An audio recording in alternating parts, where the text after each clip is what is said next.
Please be seated. The record will show the presence of the jury, the defendant, and all counsel. Ms. Arias, you are still under oath. Do you understand? Yes. Mr. Nerman, you may continue with direct. Morning, Ms. Harris. Good morning.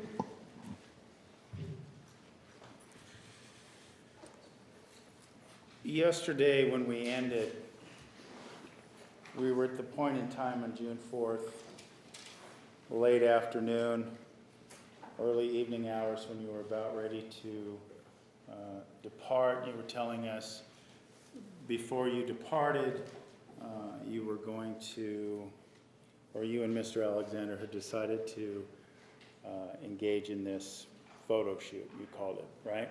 Yes. And this was to take place in his bathroom, right? Yes. Okay. Why was the shower area selected? It was selected for the water. We were going for a certain effect with the pictures and the water. Okay. When you were in the bathroom, you took these pictures with Mr. Alexander's camera you were telling us yesterday, correct? Yes, that's correct. Okay. And where was your, refresh our memory, where was your luggage and your items, your personal items, when you were doing this photo shoot? Well, I think my camera had been put away. I didn't really even bring it out for that part of the trip. So I don't recall specifically, but I think most of my stuff was in the car at that point, maybe except my purse. Okay. When you were in the bathroom, did you have a gun with you? No. Were you holding on to a knife? No. Okay.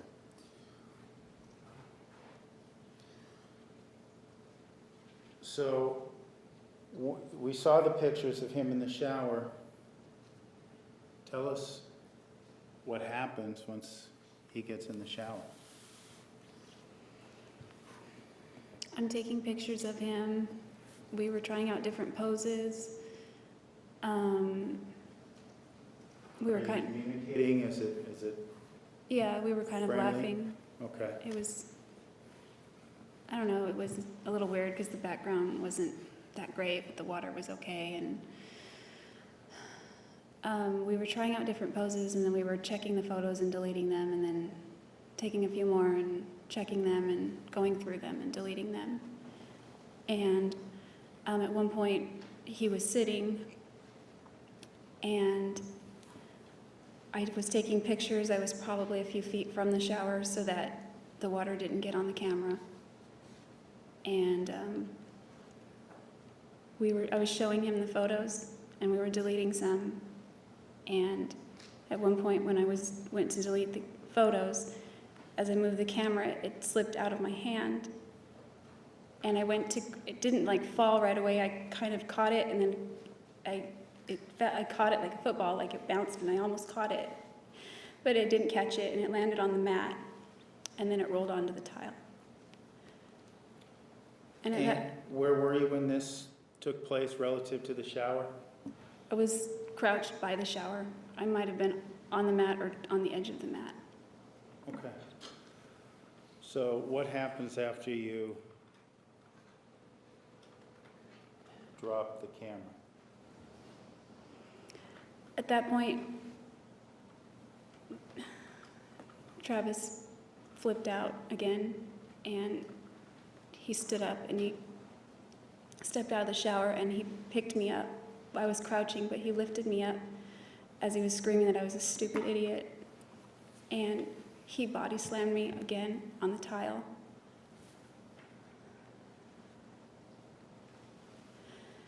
He told me that 5-year-old can hold a camera better than I can.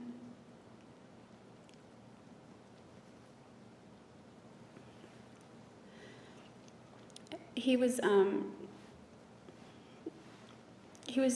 as he was screaming at me, there was spit coming out, or maybe it was water, but I was getting wet, and when I hit the tile, I rolled over on the side and started running down the hallway. And I don't know why I didn't run out of the room. I ran into the closet because the door was open, was my thought. The last time I ran down the hallway, he caught me before I got to the door. And that was another incident in the summer. So I guess I went into the closet. And What do you mean, let's talk about that. What do you mean this summer incident? What incident were you referring to?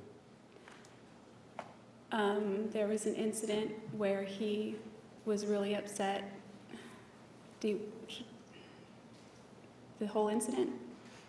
Well, yeah, what happened?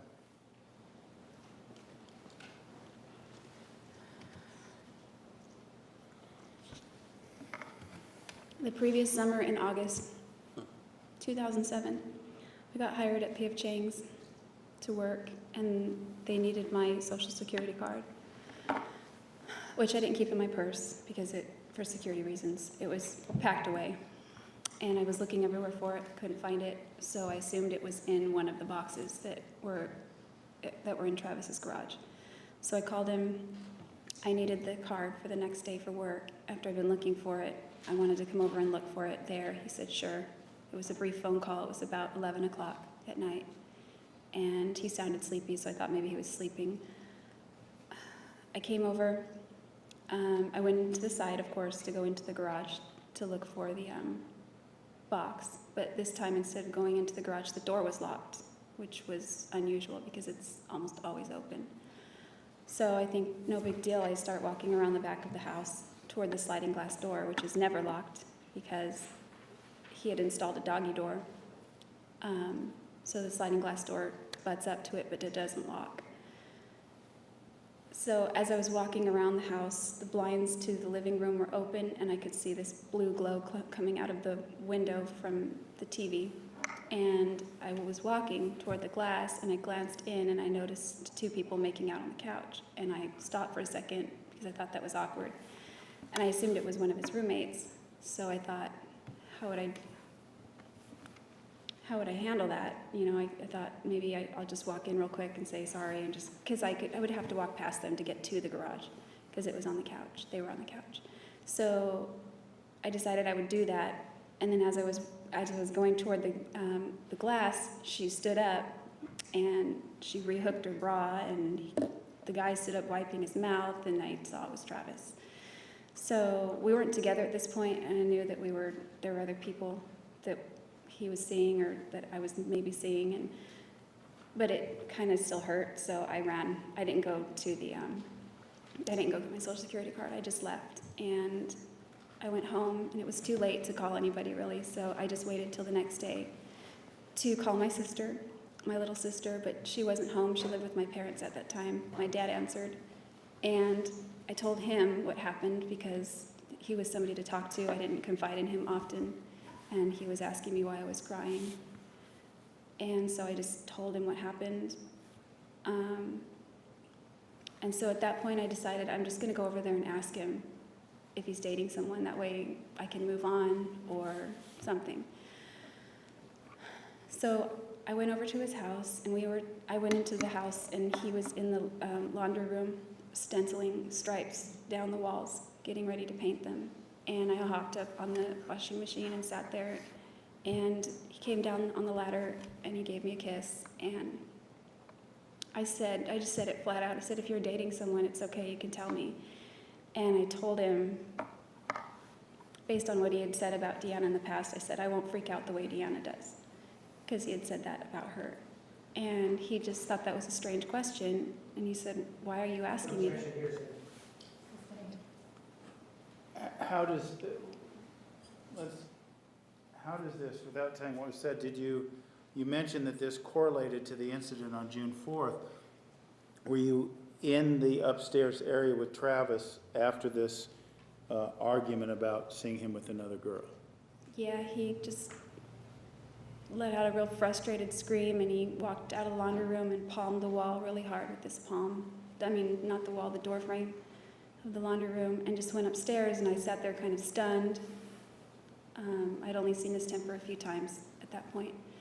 And I heard this thud, this banging, like rhythmic over and over and over, like just, it was dull and something was like hitting something over and over and over. So I jumped off the washing machine to see what it was, because he was the only one home. So I went upstairs, went into the bedroom. It was getting louder as I got toward the bedroom, and then I turned to look down the hallway, and he's banging his head repeatedly on the linen door closet. And it was awful to watch him do that, and I walked up to him sort of tentatively because he looked unstable, and he was mumbling something under his breath, and he kept saying, Okay, just I mean, you mentioned, did you have to run away from him that day? I finally said his name to get his attention, and he screamed "what" really loud, and he spun and looked at me like a madman, and it freaked me out. So I ran down the hall, thinking I would just get out of the bedroom, but he caught me right as I reached the threshold of the bedroom. Right when I reached the carpet, he caught my wrist and pulled me back, and I was freaking out. Then he calmed down, and he explained to me that she was just a girl that he met in Phoenix, and they probably wouldn't see each other again. Okay. Moving back to June 4th, before we continue on the story, I want to talk to you about a couple of exhibits. The first being Exhibit 160. You see that? You look at that? Was that a picture that you intentionally took? No, it wasn't intentional. Okay. It got deleted. Looking at Exhibit 161.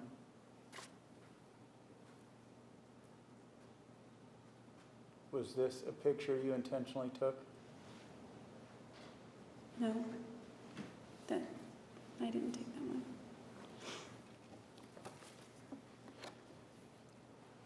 Showing you exhibit number 159. To your recollection, is that the last picture you intentionally took of Travis Alexander? I took it intentionally. I don't know what order they went in. Okay.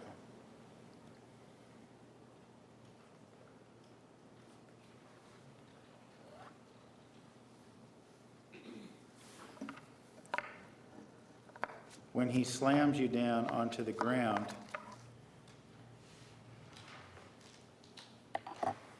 after you drop the camera, how do you feel?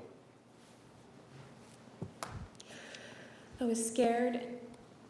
I was thinking crap, because it's everything that I was trying to avoid downstairs when he started getting mad. I was doing everything I could to avoid that, and I still didn't avoid it. I still screwed it up, and now he's pissed again. So he's freaking out, I'm freaking out. I rolled, like I said, I rolled off to my left and began to run down the hallway, and I could hear him follow. I could hear his footsteps chasing me. Were you scared when he was chasing you? Yeah, I didn't want him to grab me again. What were you scared that he would do? Who knows? At that point, he had already almost killed me. I wasn't thinking when he almost killed me before that I was going to possibly die. I was just thinking I couldn't breathe. No air. That's all I could think of before I passed out. But it was later on that I realized that I could have died if he just held on to my neck a little longer. So I didn't want that to happen, obviously. So I ran into the closet and I slammed the door, and I intended to run through the opposite end of the door because it has another exit. And as soon as I got in there and began to run, I remembered where he kept a gun. So I grabbed it. I jumped up on the shelf, kept it on the very top. I grabbed it, and then I ran out the other door as he was opening the door. And he ran, chasing me, and I turned around and pointed it at him so that he would stop chasing me.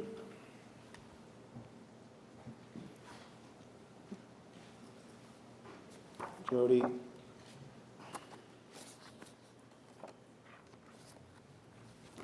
want to show you what's been marked as exhibit number 70.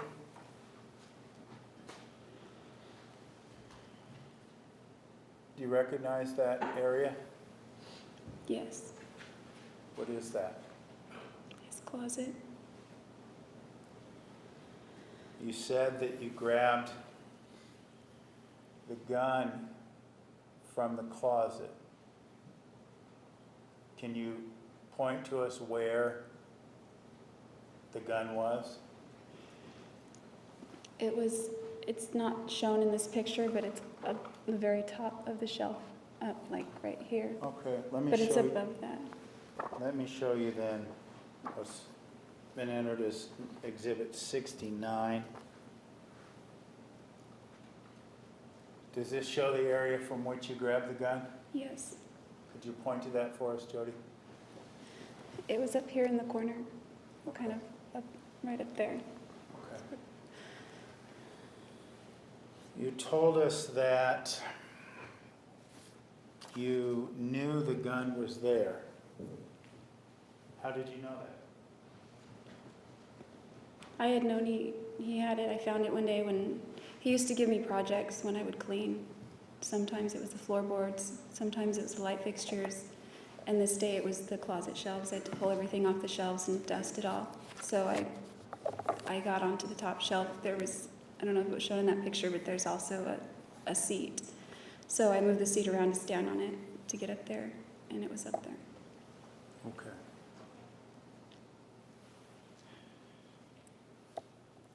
So you told us that you grabbed the gun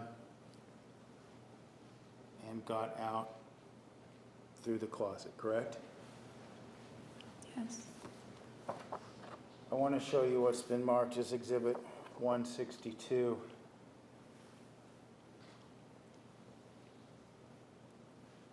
Jodi, how do we look at that picture, please? How do we get to that point in time? What happened between the time you grabbed the gun? and I don't what know we how see? that picture was taken. I'm not asking you how the picture was taken. I'm asking you what happened at that, in between the time you grabbed the gun and what we see here. What happened?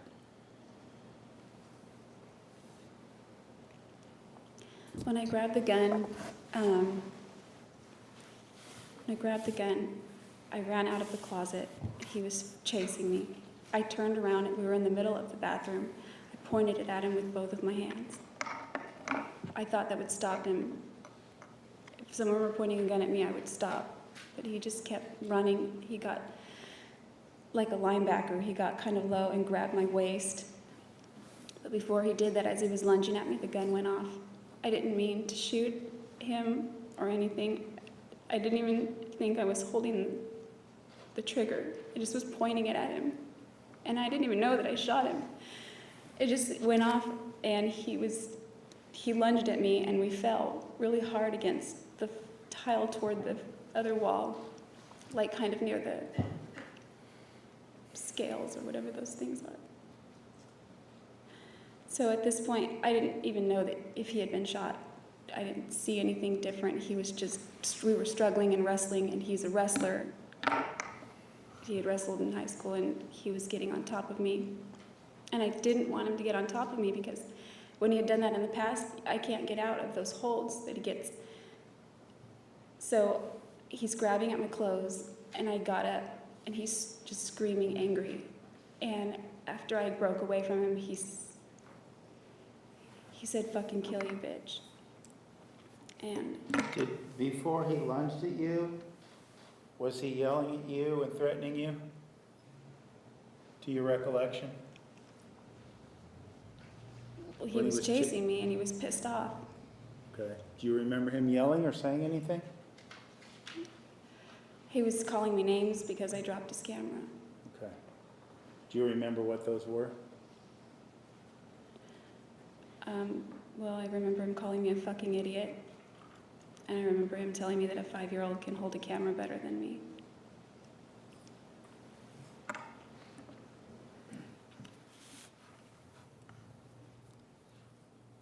Do you remember saying anything to him as he lunged at you?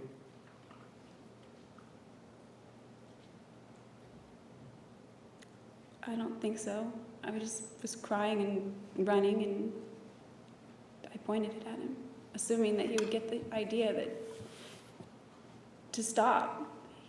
He wouldn't stop. What do you mean he wouldn't stop?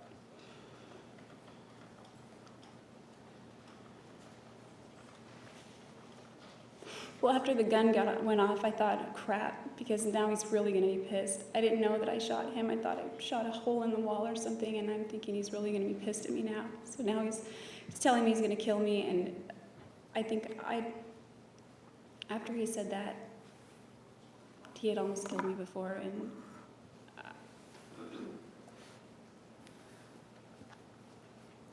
And what? there's a lot of that day that I don't remember. There are a lot of gaps. I don't remember the poses of the pictures. I remember them now that I've seen the pictures, but I didn't remember them until I saw them. I remember taking pictures. I just don't remember the pictures themselves, even though we looked at them. And now I see them, I remember them. Well, let me ask you this, getting us back to that moment in time, not the poses, anything else. You've told us that he said, "Kill you, bitch," and you were underneath him trying to get away. He said that right after I broke away from him. Okay, right after you broke away from him. Once you broke away from him, what do you remember? Almost nothing for a long time. There are some things that have come back over years, but nothing. I don't know if those are things that I'm thinking of from before, or if it's that day. It's confusing. There is like a huge gap. Like, I don't know if I blacked out or what. There's a huge gap, and the most clear memory that I have after that point is driving in the desert. But there are certain little things that have come back, like pictures in my mind that have come back since then. Well, let me ask you this. Do you remember stabbing Travis Alexander? I have no memory of stabbing him.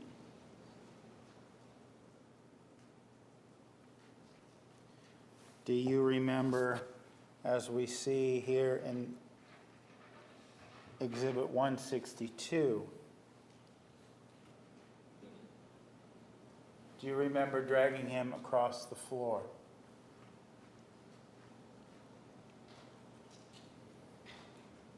Oh.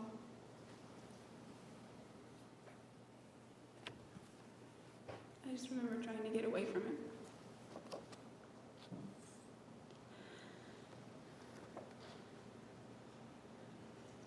Showing you Exhibit 73. Do you remember placing him in the shower?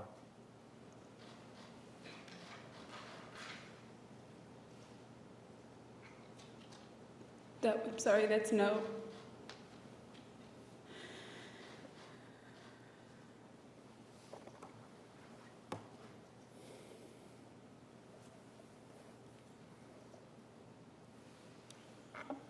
You told us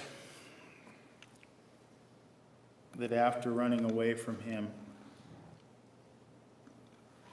you don't have any clear memories of what happened after that until hours later, right? I have a few memories, but nothing super clear. Okay, tell us about those memories. I have a vague memory of putting the knife in the dishwasher, but I've put the knife in the dishwasher before, so I'm pretty sure it was that day. Do you know where you got the knife from? It was upstairs. Okay. Are you assuming that, or do you remember that? I'm assuming that. It hadn't been moved since he cut the rope. What's that? I don't think it had been touched by either of us since he used it to cut the rope. What else do you remember from after the time that you crawled out from underneath him?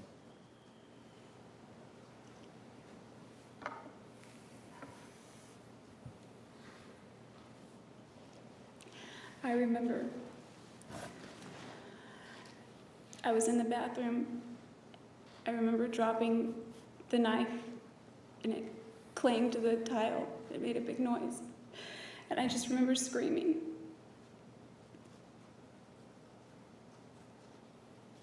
I don't remember anything after that.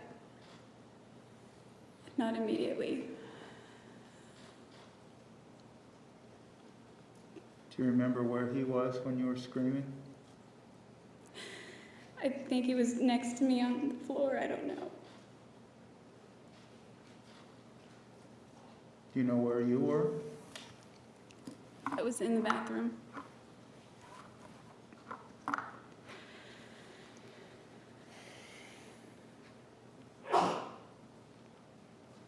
What else do you remember?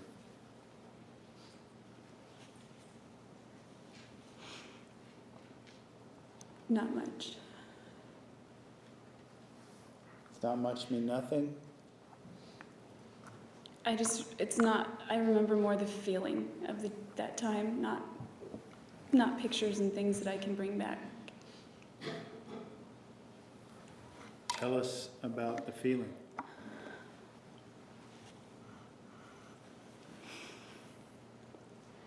It was like mortal terror. It was like I pissed him off the worst I'd ever seen him pissed off.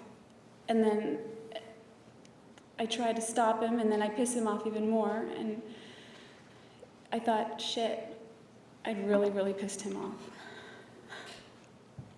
And he was angry at me, and he wasn't going to stop. What do you mean by he wasn't going to stop?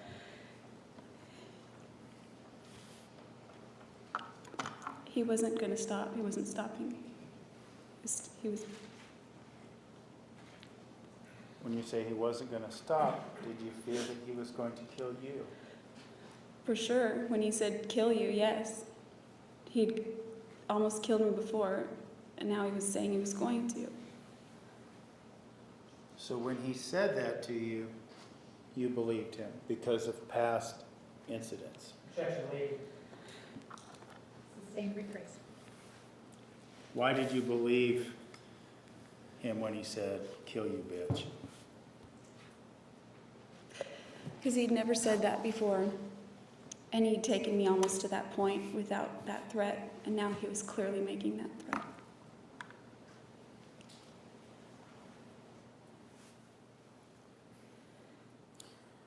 You told us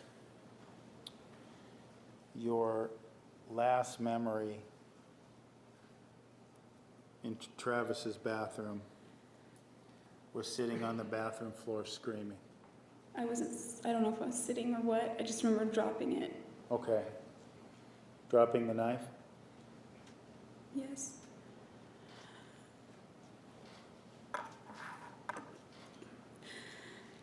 I remember what was going through my head. I don't remember anything else after that. What was going through your head? That I just couldn't believe what had happened, that I couldn't take anything back, what had just happened. And it was like,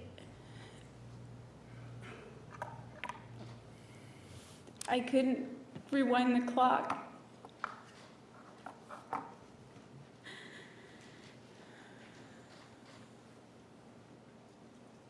Did you realize all that had happened?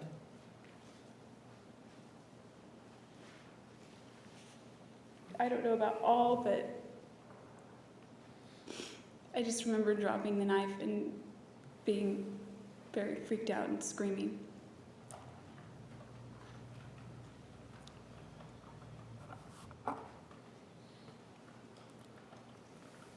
After remembering that feeling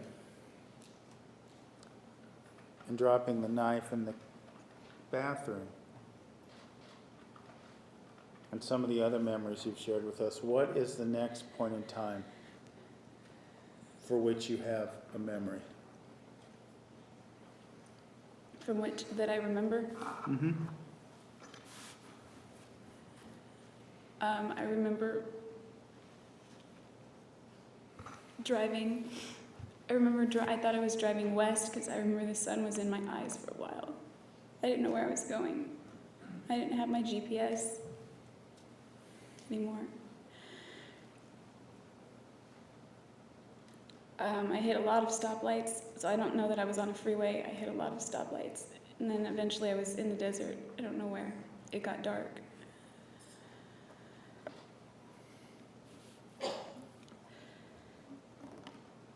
So you don't remember really even driving, other than what you told us? Well, that was the first more or less clear memory after. Okay.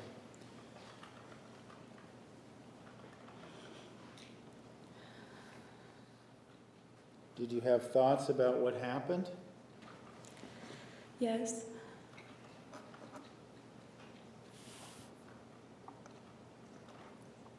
At that point in time, when you were pulling away and driving away,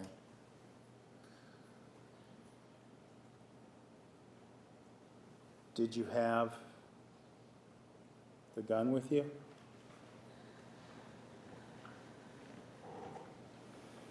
I don't remember bringing the gun with me, but I remember throwing it. Throwing it where? In the desert.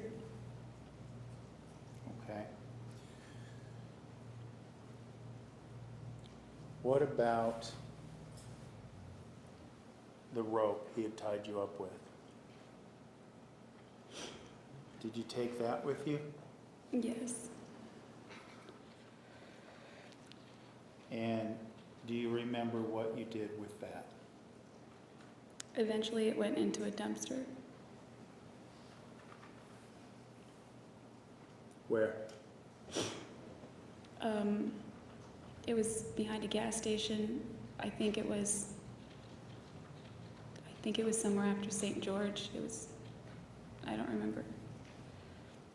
It was getting light out, wherever I was parked at that point.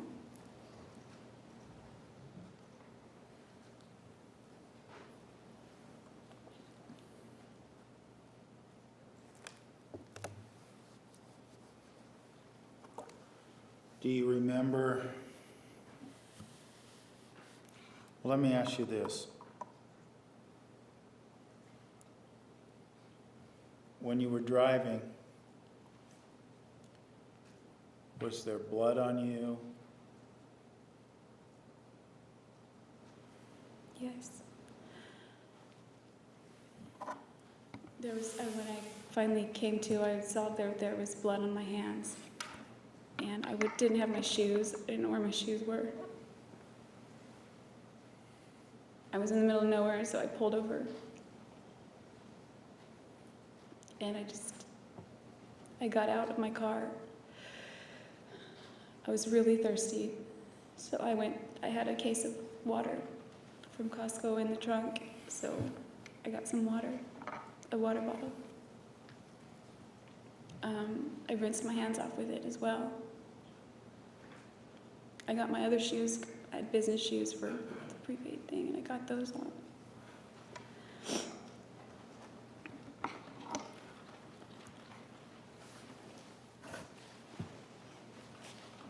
When you do this,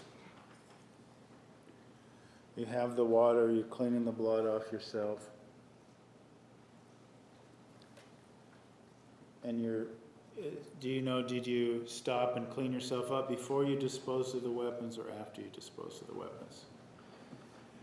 Or is it all one stop? Well, I don't remember what happened to the knife, so it wasn't in the car with me. The gun was when I stopped. And the rope was after that. Another stop. When you got to this point in time then, did you do so with the full realization of what had happened in the bathroom? I don't know how full my realization was, but I knew that it was really bad, and that my life was probably done now. At this point in time,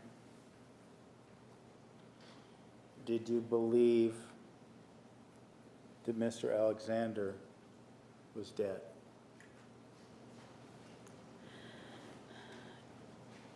I believed that, but because I didn't have any clear memory of. She believed whether he was alive or dead. Restate your question. Explain to us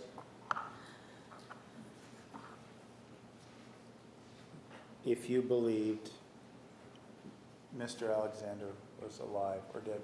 Let me just ask you this, yes or no, did you believe he was alive? I didn't know, but I didn't think he was, because I didn't know. I thought he was not alive at that point. Was there a part of you that hoped he was? Yes. Of course. What's that? I said yes, of course. What do you mean, of course?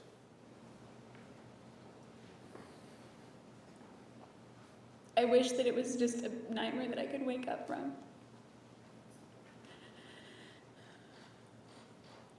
And then just find out that everything was still the same way.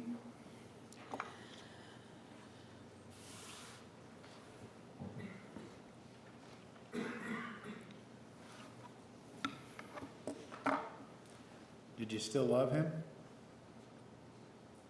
Yeah, I did.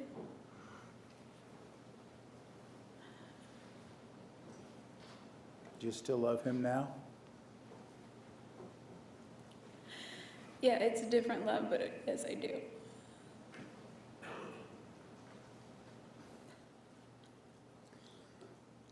Now, after you have cleaned yourself up and you disposed of the gun and the rope,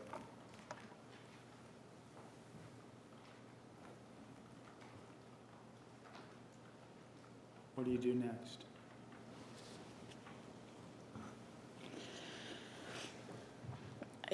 I started looking around for the charger that I thought I left because Matt hadn't answered his phone until he was there, and I started cleaning out the car, and it was under the seat of the passenger side. So I plugged it in. I turned on my phone. There was no reception. As I began to drive, some reception came, like one little bar, and then two, and then one, and then none. And I think I had voicemails. I kept trying to check them, but the reception wasn't strong enough to complete a call. So I don't know if I had text messages or not, but I text. Why are you interested in your voicemails at this point in time? Well, I realized at that point that a lot of time had lapsed, and that people would probably be wondering where I was. I realized that it was irresponsible of me to just hang out with Travis, but he always was the priority whenever we got together, and so all my other responsibilities just they went to the back burner. So at this point I thought, well, Ryan was expecting me, Leslie was expecting me, all these people are expecting me. I don't even know which way I'm going at this point. I don't even know what I'm going to tell them. Maybe I'll say I got lost. I don't know. I was thinking of all these things. So I finally get to this sign that's where it says Las Vegas is like 100 miles away. So I thought, okay. I had an idea sort of where I was at this point. And then I came upon the Hoover Dam, and there was a checkpoint there. I had to stop, and then they let me go through it. And on the other side of the Hoover Dam, I stopped again and pulled over. And at this point, I realized I was in really deep trouble. And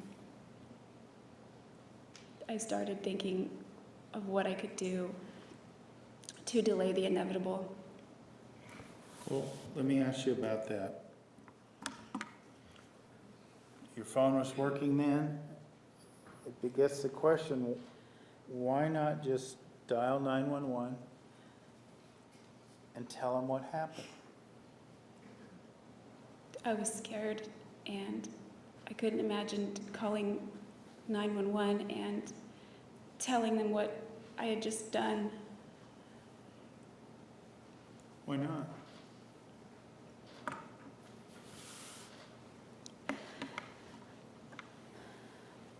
Well, I was scared of what would happen to me. I was scared of a lot of things. I was thinking of all kinds of things. My family, myself, what would happen. I was thinking of having to explain that. Having to explain what? How the day ended up unfolding. I was just really scared. I was actually very scared going through the checkpoint too. I thought, oh my gosh, they're gonna pull me over and this is it. Well, you talked about, you said that the people expecting you to be in Utah, Ryan and Leslie, and you mentioned delaying the inevitable. What did you mean by delaying the inevitable? I knew I had messed up pretty badly and that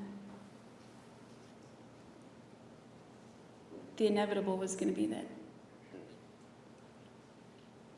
it's not something that I could really run from.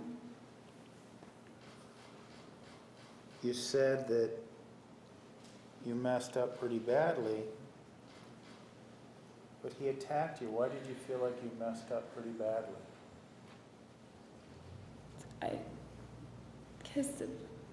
He attacked me, but I don't know, I didn't look at it like that. He had attacked me in the past and nothing happened. Nothing like this. But it was different this time, wasn't it? It was different. It was heightened. Okay. So you felt a sense of remorse about what happened? Of course, I wanted to rewind the clock and just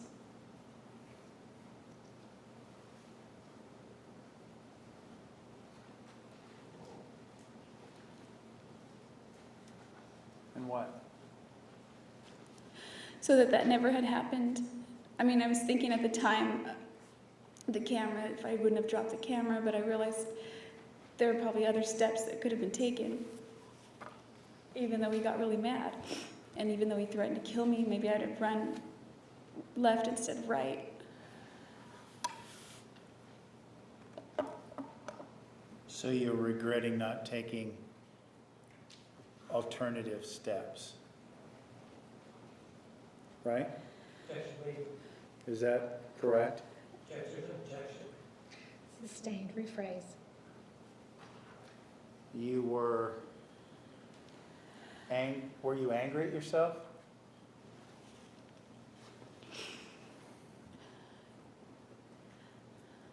I was feeling a whole lot of emotions. Mostly I was very scared. And I was very upset. And I was very, I don't know, it's hard to explain because I just wanted to die.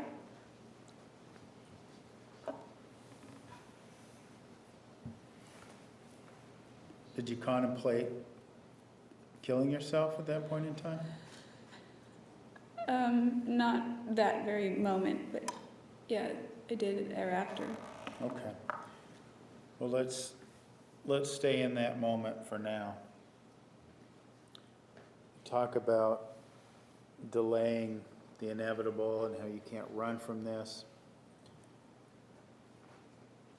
People are waiting for you. What do you decide to do? Um,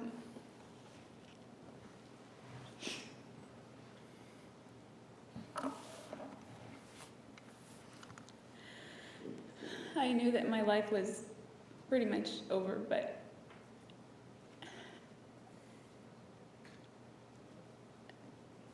I didn't want anyone to know that that had happened or that I did it. So I started taking steps, or what I could do in the aftermath of it, to try to cover up that I was there. So I did a whole bunch of things to try and make it seem like I wasn't ever there. Do you remember what those things were? Yeah, when I pulled over at the Hoover Dam, I thought of, well, I had called Ryan at that point, and Leslie said we called Travis because we thought maybe he would know where you were, because we know that he still talks to you. And so then she said, I've left a voicemail, and I thought, oh, okay, so they're gonna find his voicemail. Maybe I should leave a voicemail. So I called his phone to leave a voicemail. I didn't really know what I was gonna say. I just thought, at this point I told Ryan I got lost, and I told Leslie the same thing. And his voicemail picked up, and I started trying to say that too. But I was crying, and I was trying to make it to sound cheery, but I was crying, and so I would hit pound, and I would listen to that message, and it didn't sound right. So I would delete it, and I would try again, and that one, then I started crying in the message, and that one didn't sound right, so I deleted it. And I would try again, and then I was talking too fast in this one, or I started crying in that one, so finally I'm frustrated that this call is a long time, and I hit pound again.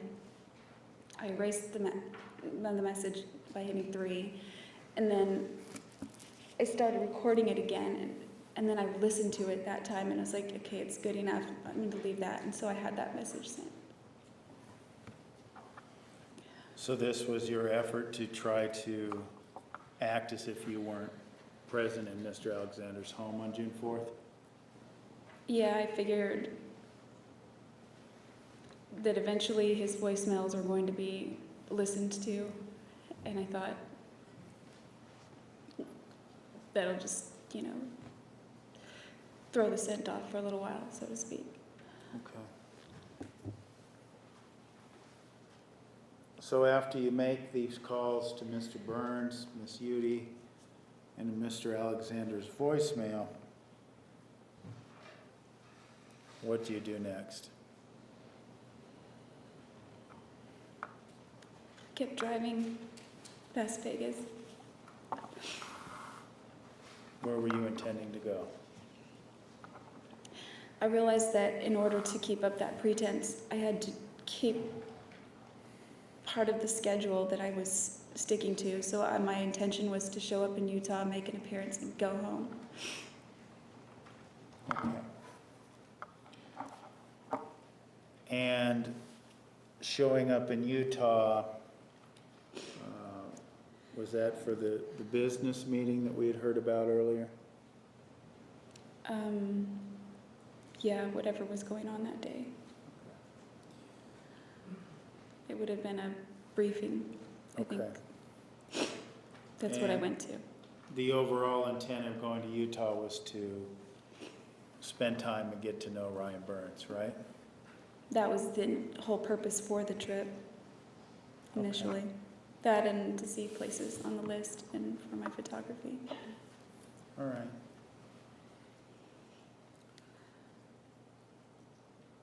So when you were driving from the Vegas area to Utah, did you contemplate what sort of behavior Mr. Burns was expecting out of you when you got there? Yes, I was contemplating what kind of behavior anyone would expect out of me, which would just be the same me or normal or trying to act like my same happy-go-lucky self that I tried to always be.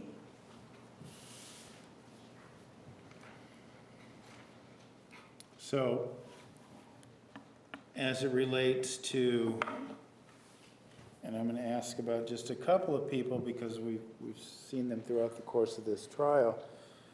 How did you try to act in front of Leslie Udy that would be quote-unquote normal? Just positive, not emotional. Okay. And what about Ryan Burns? You'd exchanged flirtatious text messages with him. Heard about this being a budding romantic relationship, at least from his perspective. What did you feel like acting normal would mean with Mr. Burns?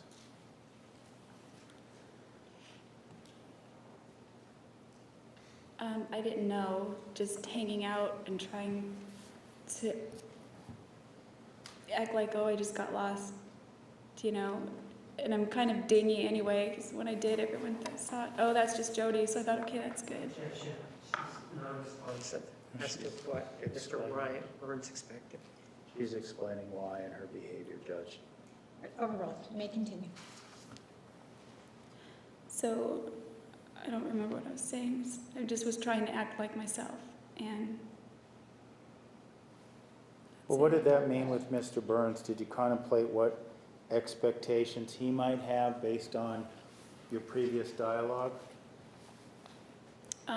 yeah, I did, I guess. He didn't expect sex or anything like that.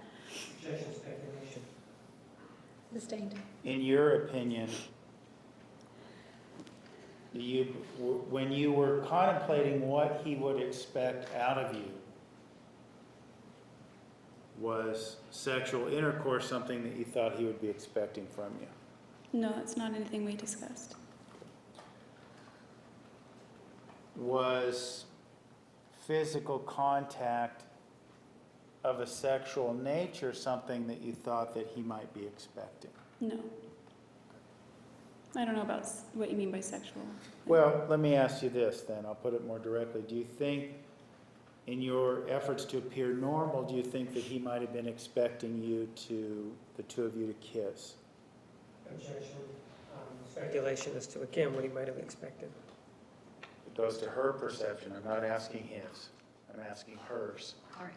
With that understanding, overruled. You may answer. Yes.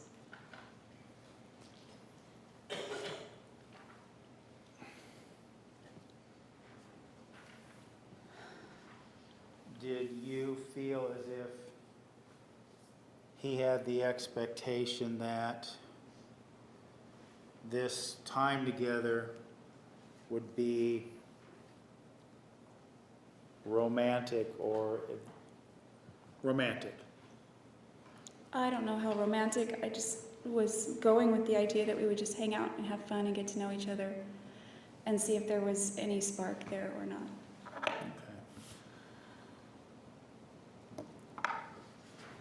When you were in Utah, did you kiss Mr. Burns? Eventually we kissed. Did you cuddle with Mr. Burns? Yes, I went to sleep. Why? Why did I go to sleep? No. Why did you kiss and cuddle with Mr. Burns? Well, I showed up at his house.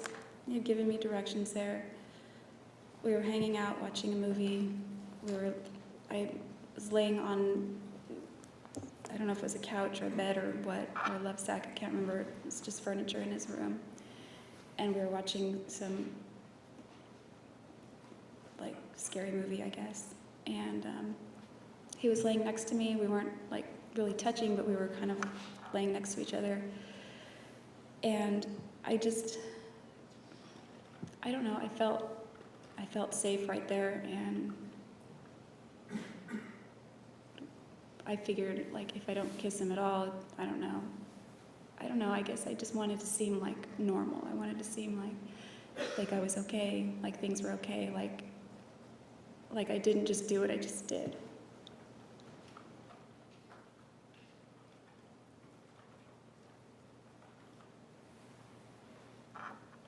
And that was a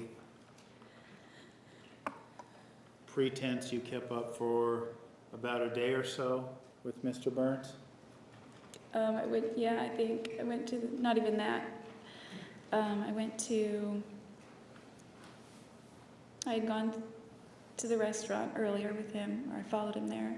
I went to the business briefing, and then I needed to get on the road. It was Thursday night. I had to work on Friday. I don't know, I just needed to get home. So I went back to his house. We set the alarm, and I think I slept for 2 or 3 hours, and then I got back on the road. You mentioned going to the briefing and the restaurant and driving around with Mr. Burns. Do you recall hearing the testimony of Officer Galletti? Yes. And he had pulled you over for your license plate being upside down. Do you recall that happening? Mm-hmm. Yes, I remember that. Okay. Did you put your license plate upside down? No. Do you have any idea as to how that happened?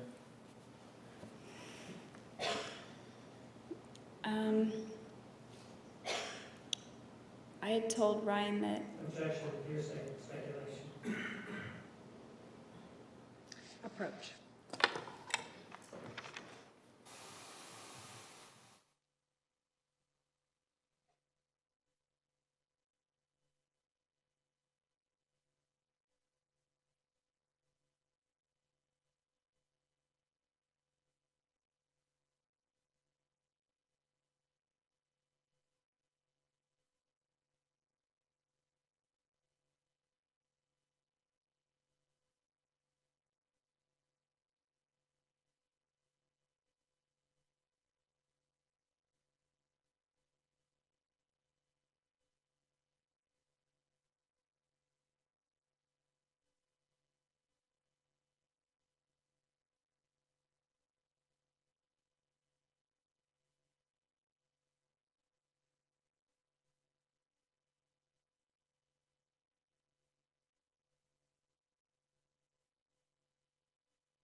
Let me ask you, before Officer Galletti pulled you over, did you know that your license plate was upside down? no, I did not.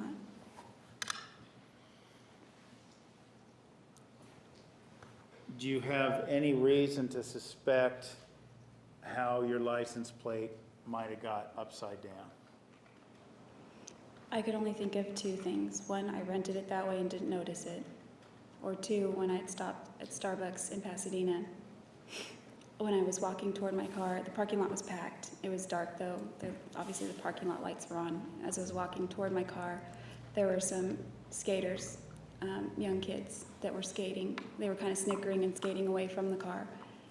And I didn't think anything of it. But as I got into the car and began to back out of the parking space, my headlights hit something bright, and I realized it was reflective. So I got out just to check what it was, and it was a license plate, and mine was just removed. The license plate had bugs all over it, and the car that I just rented had bugs all over the grill except where the license plate was. So I just said, "Oh, this is my license plate." Let's clarify here, because just to be clear, are you talking about this license plate you saw, one that was on the front of the car or the back of the car? It was on the front. Okay. So your rental car had 2 license plates, to your recollection? Mm-hmm. Yes. Okay.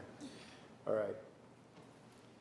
So at that point in time, did you notice your rear license plate being upside down? No, it didn't occur to me to check it. Okay. And when or after Officer Galletti pulled you over for having the license plate upside down, did you yourself have the tools necessary to correct that problem? No, I didn't. I was going to ask the owner of the restaurant if he had a screwdriver. So then Brian, I guess, did it for me. I didn't have any of that to do. Okay.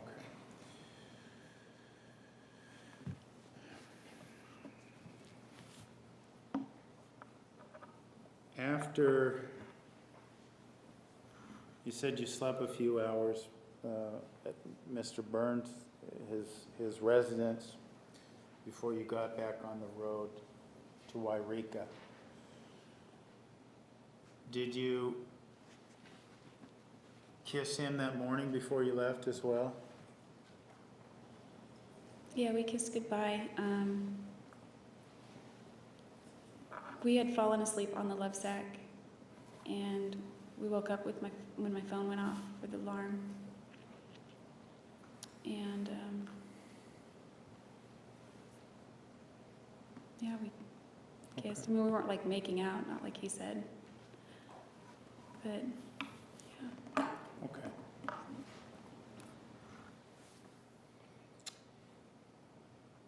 So, after you leave Mr. Burns' house, you're still in your rental car, correct? I mean, you're driving your rental car back to Wairika? Yes, I was. Okay. And this would have been a day and a half later that you're returning to Wairika, right? I was driving back early Friday morning, hoping to make it on time to Wairika for my shift at 4 o'clock. Because you were expected there, right? I was expected there, and nobody. It's a small restaurant. There's nobody else that would. I don't know. Okay. Well, let me ask you this. What was the plan? What were you going to do? What were you going to say? When When you went back home? I didn't have a plan. I just wanted to go home.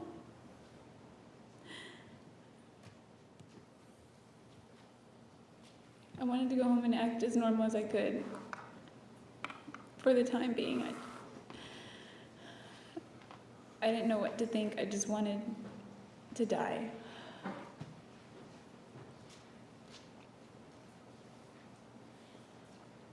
You said you wanted to die. Did you contemplate killing yourself on your return to Wairika?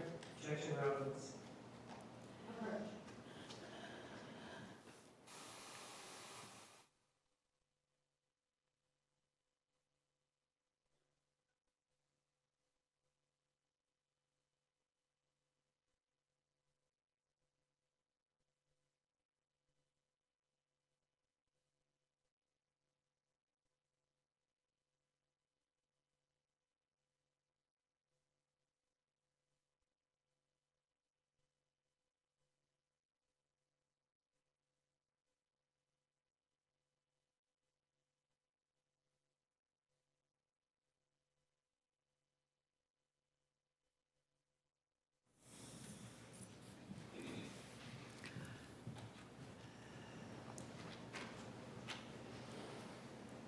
Were you contemplating killing yourself as you were returning to Wairika? I wasn't formulating plans to commit suicide on my return trip, but I did after that. And I want to make sure we heard you correctly. You said you didn't formulate any plans on the way back home? I wasn't thinking of it. I just wanted to die. Okay. When you went to Utah and when you were going to go home back to Wairika, did you have injuries? Yes. What were those injuries? I had I guess they were like scrapes and things all over my ankles. And I had cut myself downstairs the day before. Well, I guess it would have still been June 4th. Before we woke up, before we went to bed, I was getting water in the kitchen. I dropped one of his glasses and broke it. And he didn't get really mad, but he called me klutzy. So I was picking up the glass, and I cut myself with the glass. So I had that injury, but it was, I guess, unrelated. But when I pulled over in the car, when there was blood on my hands, it had reopened, and it was bleeding a little bit. It was kind of, I don't know, it wasn't really a deep cut, but it was bleeding a little bit. So, what did you, when you were in Utah, I should have asked earlier, when in Utah, did you formulate a excuse for this injury? Yeah, I think I said I cut myself.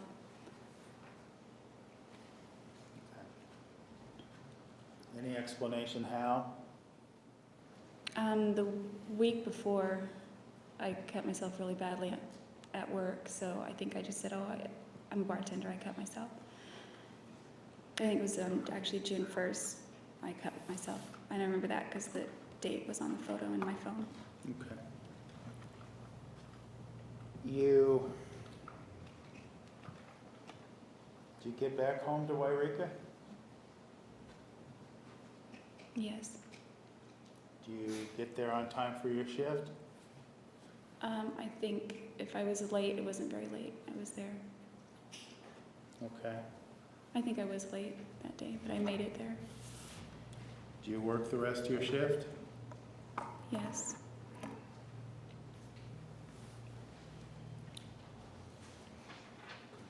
At this point in time, had you seen any of your family members yet?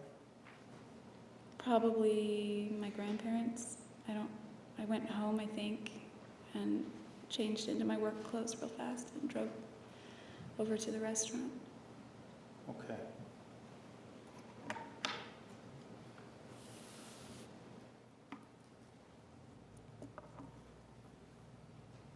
When you got home, what did you tell your family? I didn't tell them anything.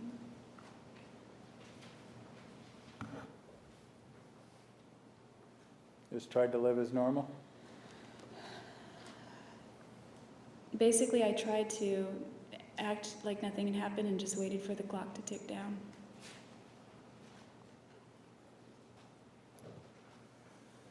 What clock are we talking about? To your arrest?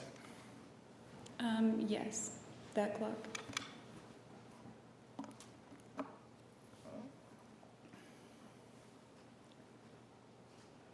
You said you got back in early June. And back to Wairika. And you were arrested in July.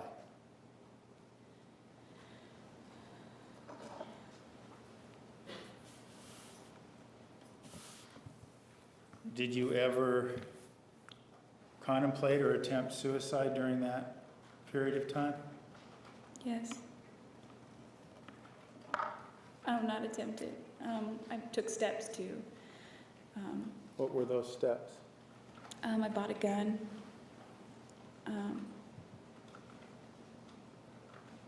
When you say you bought a gun, where did you buy the gun? It's called Don's Sporting Goods. It's on Minor Street in Wairika. So you bought it at a sporting goods store. Did you need to get a license in California? Yeah, California requires a 10-day background check and then for the gun to be registered.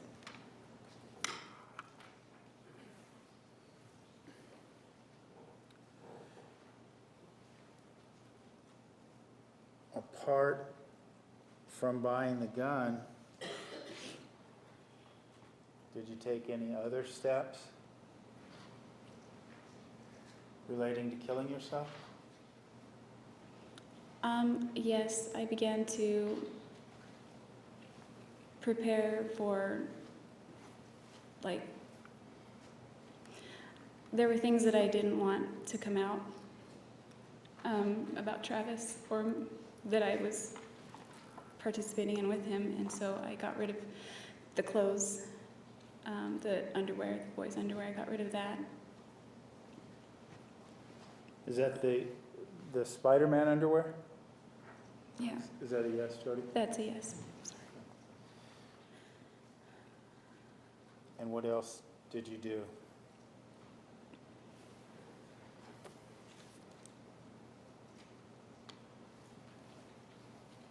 Do you mean to get ready to commit suicide? Yeah. I was going to leave the area so that, I mean, I was on the fence about suicide. I wanted to kill myself, but I also knew that if I don't kill myself, I'm going to get arrested, so it's one or the other. So I decided to move. I was going to move back to Monterey so that regardless of which one came first, it wouldn't have to be in Wairika. Why didn't you want to be in Wairika when either of those two events took place? I guess I just thought that it would be easier if I was not, easier for my family if it wasn't right in their backyard, so to speak. Either alternative? Yes.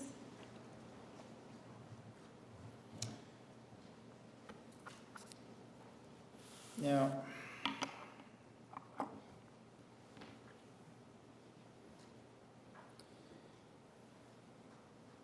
apart from buying a gun, though, we know that you had several phone conversations with Detective Flores when you lived in Wairika, didn't you? Yes.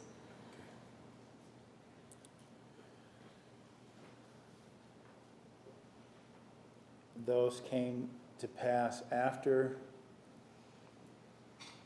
you learned from other parties of Mr. Alexander's death. Is that correct? Objection, we, When did you make those phone calls? I think I tried to call him on June 10th. That was the first time you tried to speak with him? Yeah, I left him a voicemail. What prompted your call to Detective Flores on June 10th? I think Leslie encouraged me to call them, call him. Well, let me ask you this question. When were you informed that Mr. Alexander was dead? Dan called me the night before. Dan who?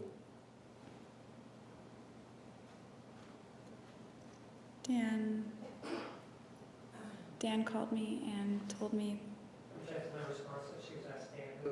oh, Dan who? Yes. I'm sorry, Dan Freeman, Daniel Freeman. He didn't tell me that he died. Objection, no question. Sustained. I'm sorry. He told you that Travis died? He did not. What did he tell you? Objection, Pearson. It's excited utterance, Judge.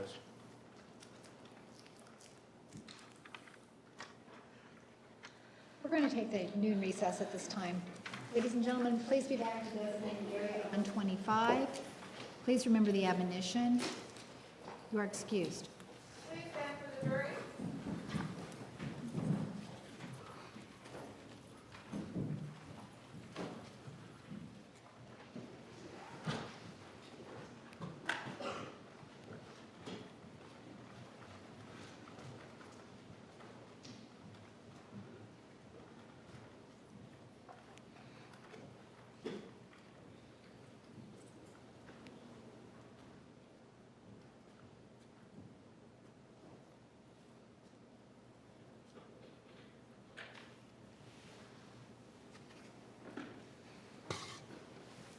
seated. The record will show the jury has left the courtroom. Ms. Arias, you may step down. Counsel, please approach.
All rise.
Thank you. Please be seated.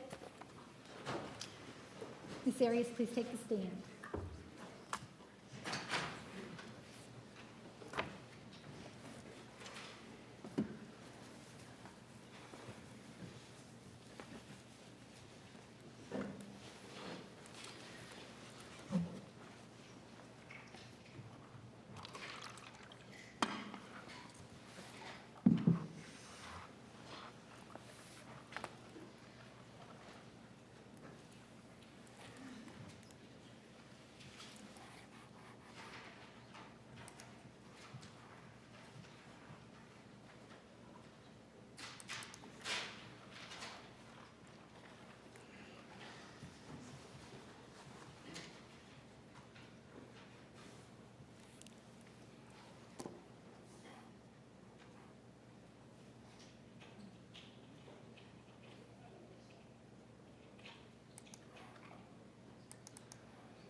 Please be seated. The record will show the presence of the jury, the defendant, and all counsel. Mr. Nurmi, you may continue with direct examination.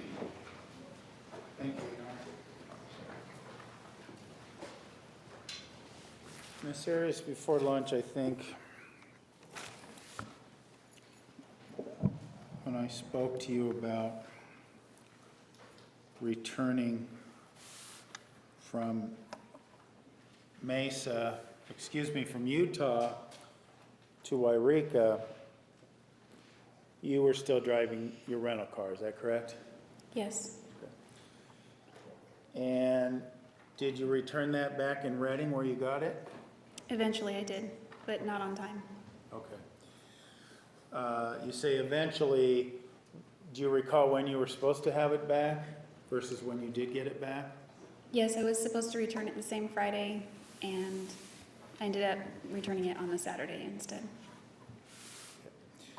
And why were you a day late? Was this because of the time you spent with Ryan Burns, or?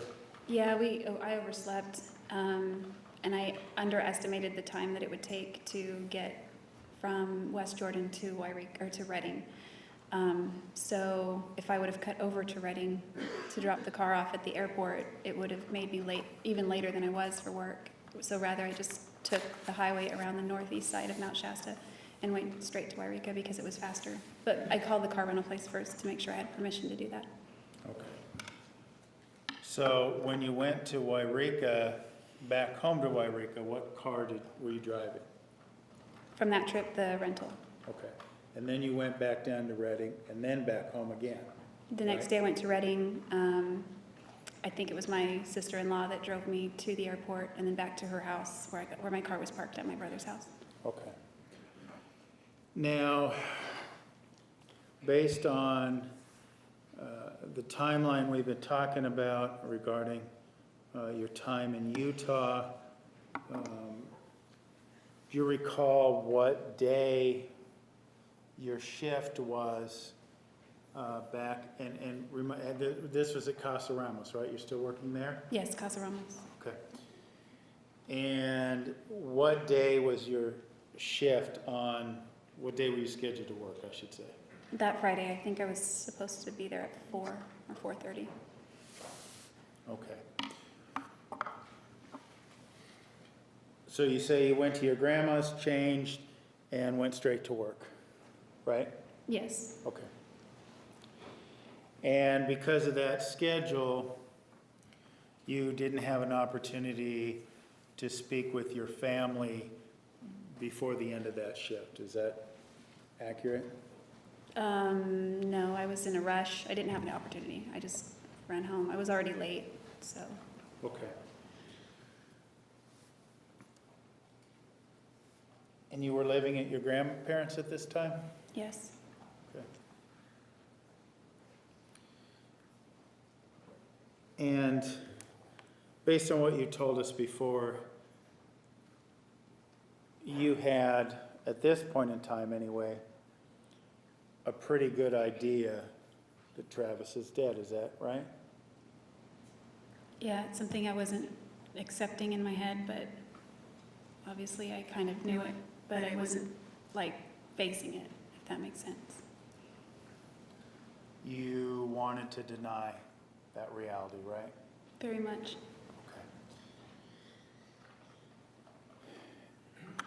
When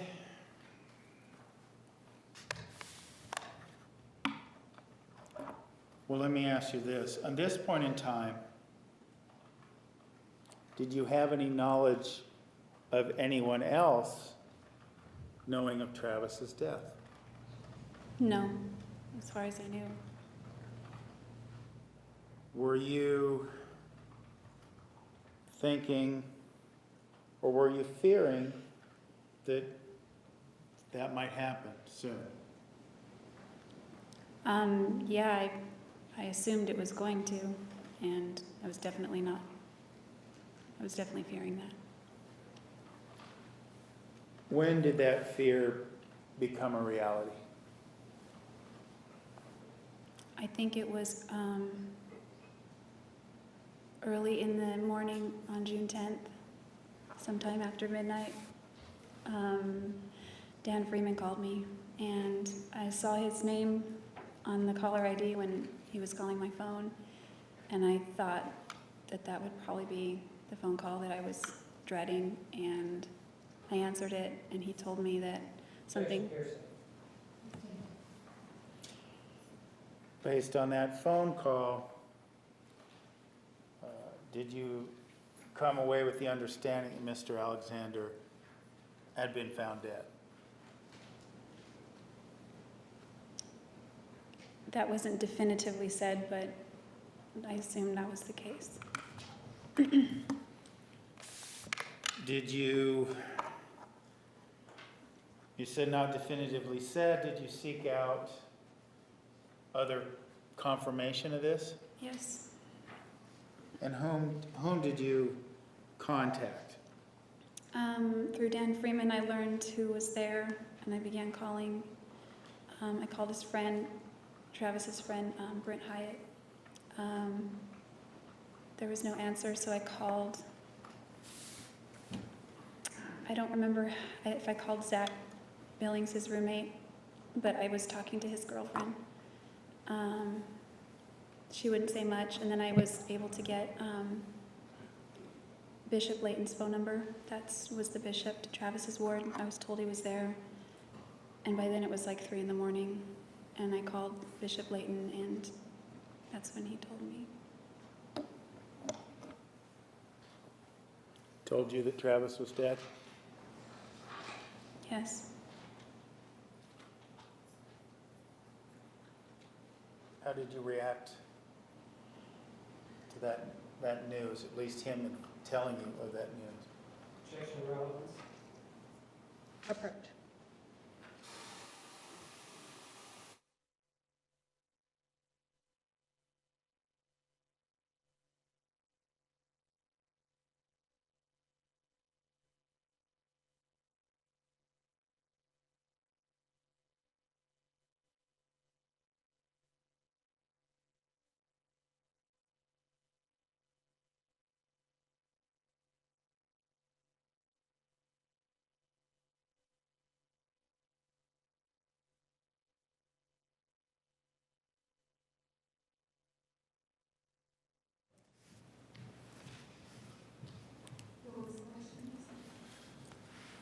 When you received confirmation from Bishop Layton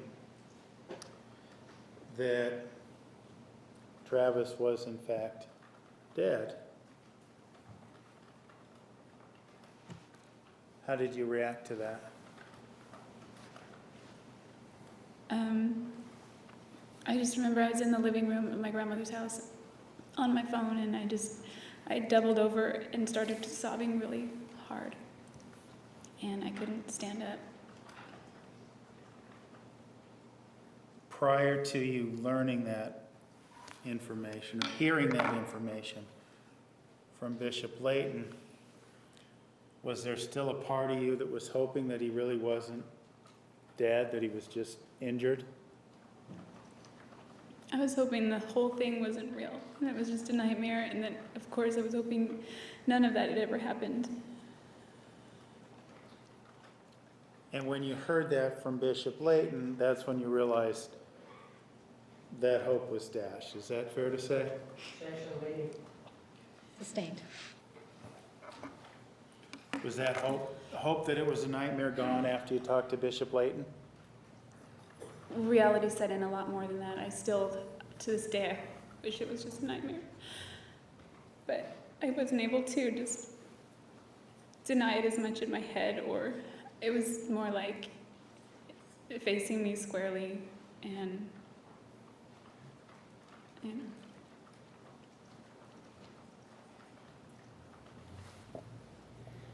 Can you describe, apart from facing you squarely, could you describe those emotions that caused you to double over?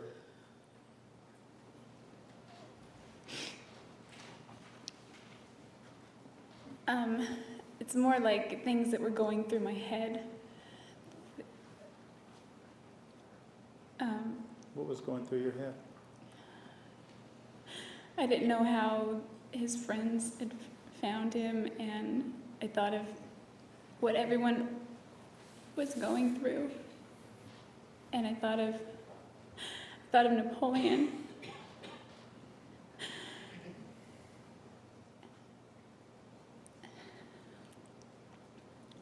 I didn't know what to think. It was a disaster, and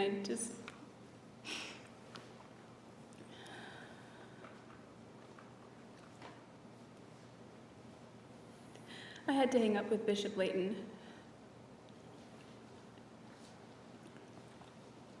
After you hung up with Bishop Layton, what did you do?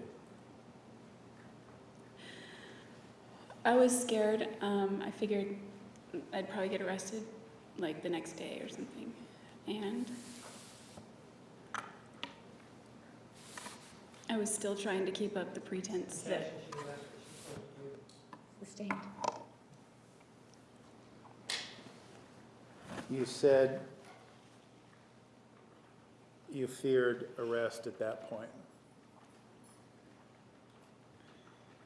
What was your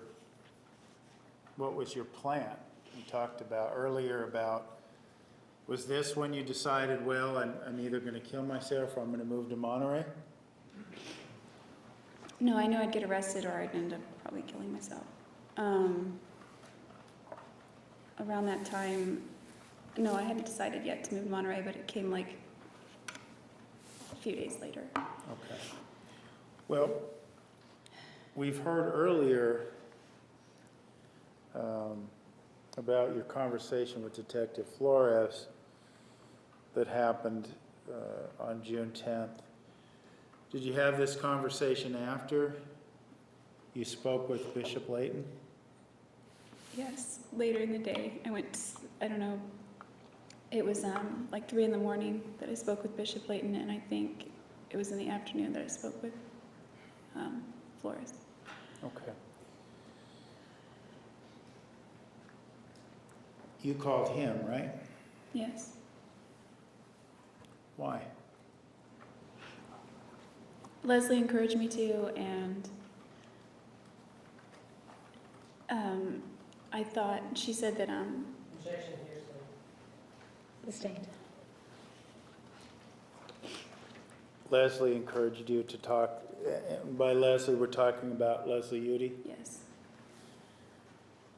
You had spoken to her after you learned of, after you spoke to Bishop Layton. Objection made. yes, Okay. the next day, or later in the day.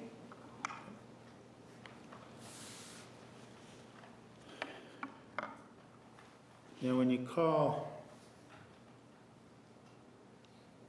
Detective Flores, what? Obviously, you just told us, Leslie, Miss Jodi had encouraged you to do so. But beyond that, did you have your own reasons for contacting Detective Flores? Yes. And what were those? I thought that if I didn't call him, it would look more suspicious than if I did call him. So in an effort to pretend like I was never there, I called him. Okay. Why not call him and tell him what happened? I was scared to do that. I mean, I just couldn't imagine admitting to something like that. I couldn't even imagine doing something like that.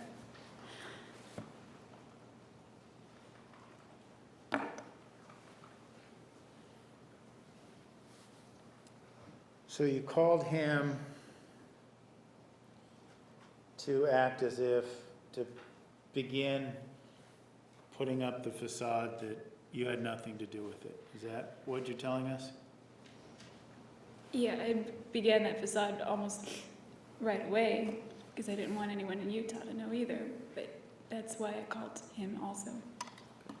So to try to continue the facade that you began in Utah, you called Detective Flores.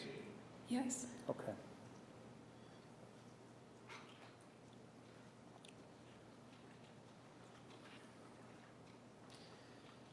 Now, we talked earlier about a gun you had purchased. We talked about suicide and about a gun you had purchased it. I believe you told us Dawn's Sporting Goods, right? Right. Okay. And you said you went through a background check and everything. When was it that you purchased that gun?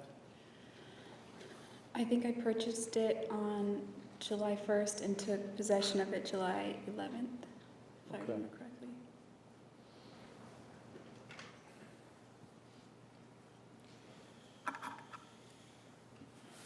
And what kind of gun was this? 9mm.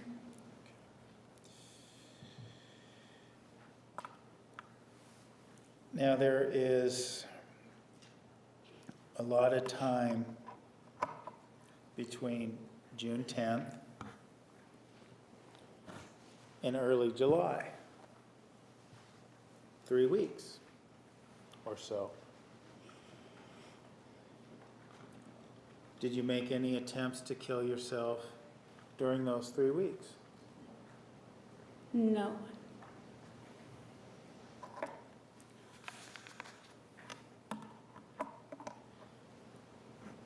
During that time period, you also made various calls to Detective Flores. Yes. Why were you continuing to do that?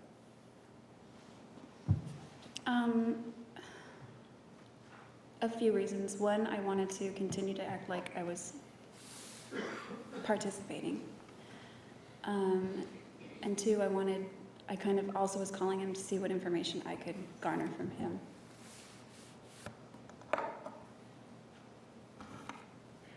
Because you wanted to get whatever sense you could of whether you're going to be arrested soon. Is that right?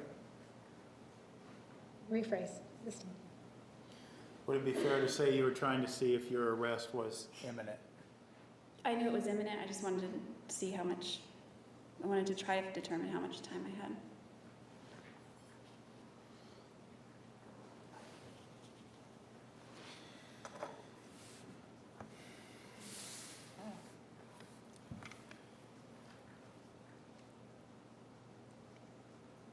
Given that what you said before about killing yourself and not seeking a gun out until July, you were living at your grandparents' house, you had access to guns, right? Yes. My parents had guns also. Well, did you ever contemplate using one of those guns to kill yourself? No, the idea to use a gun to kill myself didn't really come to me until I had possession of the gun and I realized how easy that could be. You said it didn't come to your mind until you had possession of the gun. Is that right? Yes. Okay. So it sounds to me like that wasn't the killing yourself wasn't the reason you purchased this gun, that there must have been some other reason. Is that accurate? Yes, that's accurate. Okay. Why were you choosing to purchase this gun at the sporting goods store? Several reasons. My dad has always owned guns. Daryl has guns. Matt has guns. Most of the men that I've spent time with have guns. My grandfather has guns. It was something that I wanted to someday see myself being a responsible gun owner, and so that was something I'd always thought of doing. Around that time, in the spring, I was working at another restaurant called Purple Plum, and I made friends there. And one of those friends was going out to pan for gold. It sounds silly, but the Klamath River nearby has gold in it still. And we used to go out there and kick up the sediment, and you can see the gold in the water and all that. I was invited out there, and I wanted to go, it would also be like a camping trip. At that point, everyone that was on board, except for me, were all men, and even though they were my friends, I didn't want to, I don't know, it just seemed like I knew they drink, you get out there in the middle of nowhere, you have a bunch of drunk guys, one female, I just didn't want to end up in a situation, so I thought it would be good to have the gun with me when I went there, just as general protection anyway, because I'm out in the middle of nowhere. So we were gonna go out there and spend the weekend out there at the Klamath River, seeing what we could dig up or in the river, and just camp. And so that was another reason that I wanted to have it right then. Why, what were you fearful of these people would do something to you? Well, I mean, it was a bunch of guys, and I mean, I didn't feel as safe anymore. Around guys? Yes.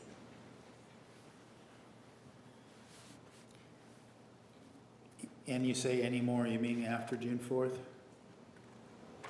Definitely after June 4th, yes. And it was kind of a progressive thing, but I didn't feel safe at all after June 4th. Now,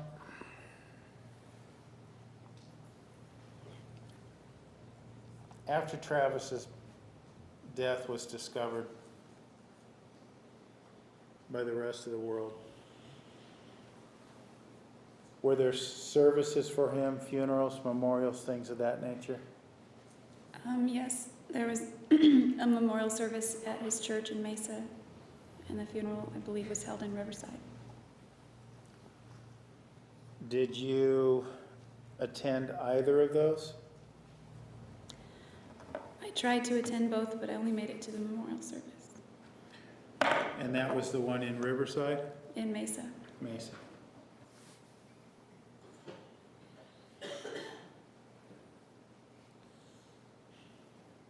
Given what had happened, why did you want to attend those services? I thought that if I didn't show up, it would look suspicious because Travis and I were close, and a lot of people knew that, and he also told me one time that Why did you feel the need? Had you made a promise to him that you would?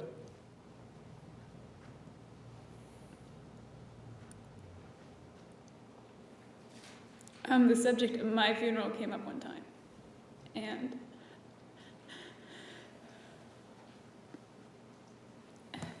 he said, "I'm sorry, keep forgetting."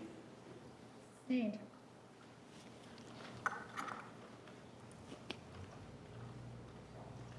And you and Travis had an agreement that you would attend each other's funerals? Something to that effect. He was going to give a eulogy or something if I ever died. And keeping that promise or that deal still meant something to you? Yes. I'm sorry, Miss Harris, what? Yes. Why?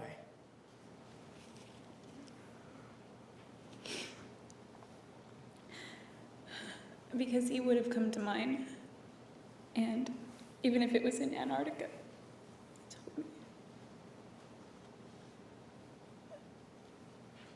But Jodi, I have to ask, he throws you down on the floor, says, "Fucking kill you, bitch," and you fear for your life. Why doesn't that kind of conduct just kind of throw that promise way out the window? No, I don't think so, because whenever he lost his temper, he seemed genuinely ashamed about himself afterward, and that's not the kind of person that I believed he was at the core of himself or who he wanted to be, so it wasn't like one of those things.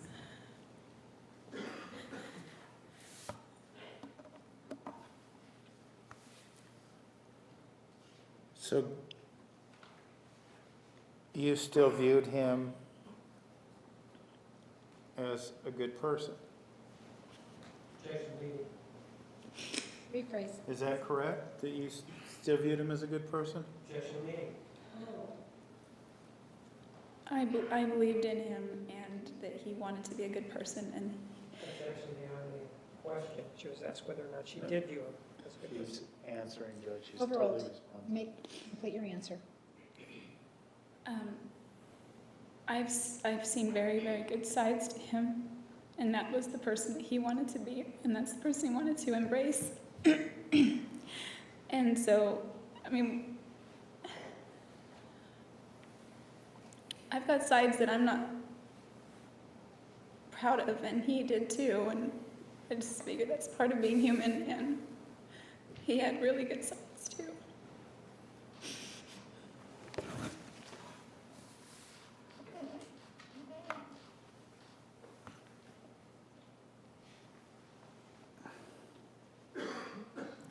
By that point in time,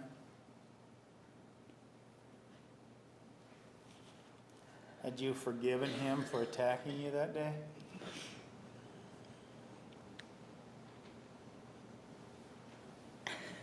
By the time I went to the services, Mm-hmm.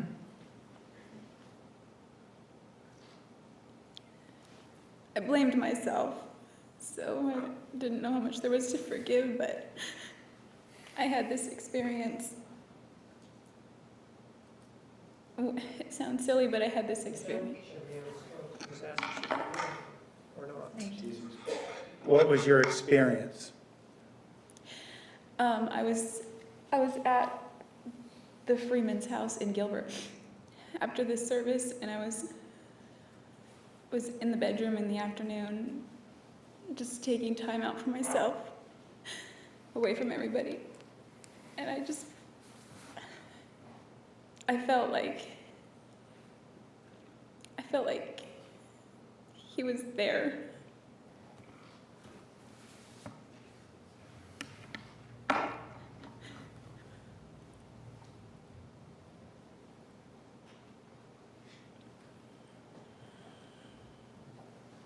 And what did that experience mean to you?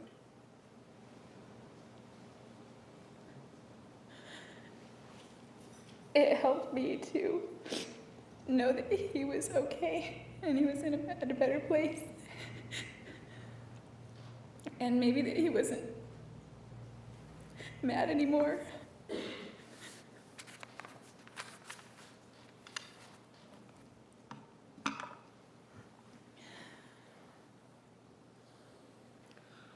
You were at the Freemans in conjunction with his memorial service?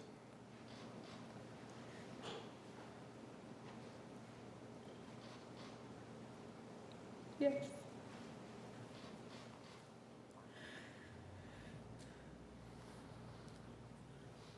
After you had that experience, do you forgive yourself for not escaping? Objection assumes facts are evidence that she was escaping. She's already testified to that, Judge, Judge. I make the objections. The way it works is I make the objections, you Counsel, decide. please approach.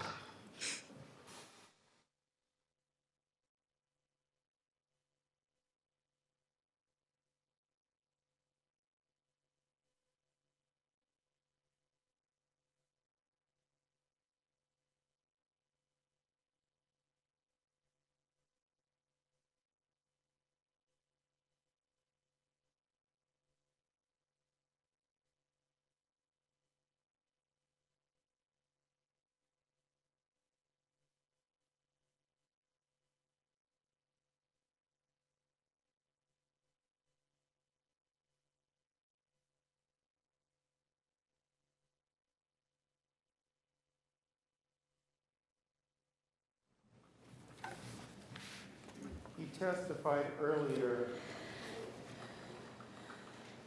that on June 4th,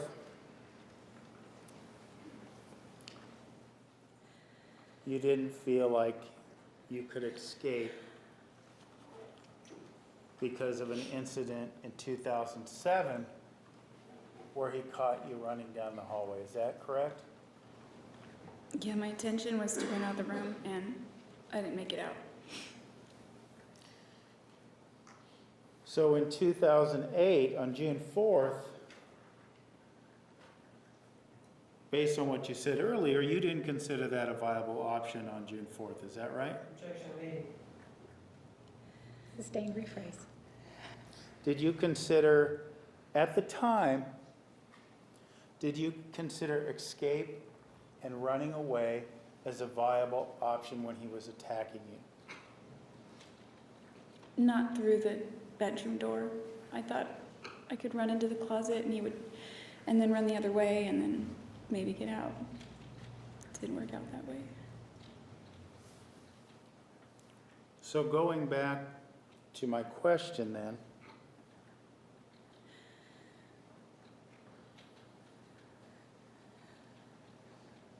when you were at the Freemans and you had this experience, had you forgiven yourself for not trying another option? No. I didn't. As we stand here today, years later, have you forgiven yourself for not trying another option? Objection, relevance. Approach.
May continue.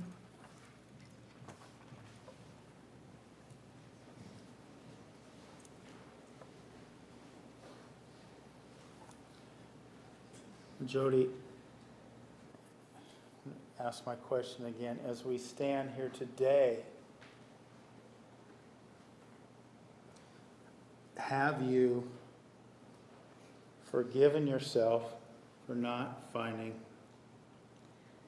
another way out of the situation you found yourself in on June 4th? No, I think that if I had just left before any of that happened, I have a million regrets. I mean, I was scared of him and I reacted, but I will always regret everything about that.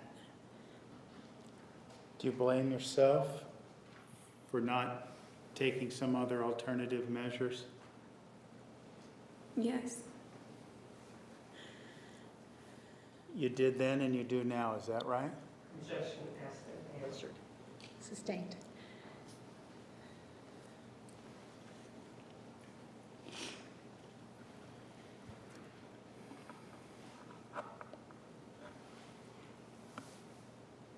why do you still feel, given what happened on June 4th, why do you believe now that you realistically even had other options once it started?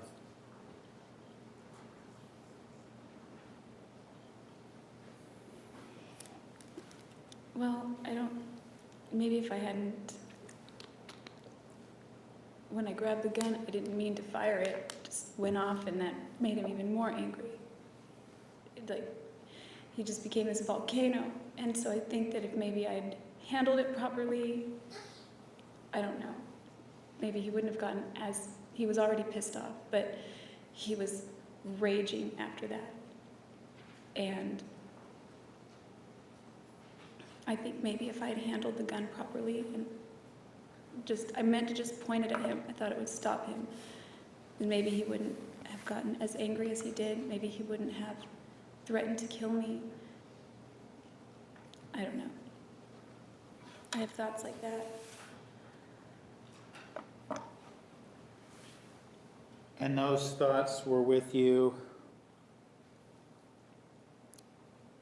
after you learned, or you got confirmation from others that he was deceased? Actually, no, I didn't know that he got shot until Flores told me. Okay.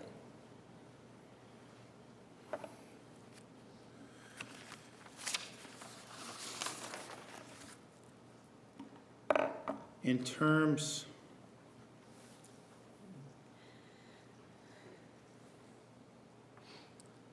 of your life, the plan you made, you said that you called Detective Flores, and I'm paraphrasing, in an effort to act like you had nothing to hide. When you were living in Wairika, were you trying to put up that same facade? Yes, I was. Trying to act as if everything was normal?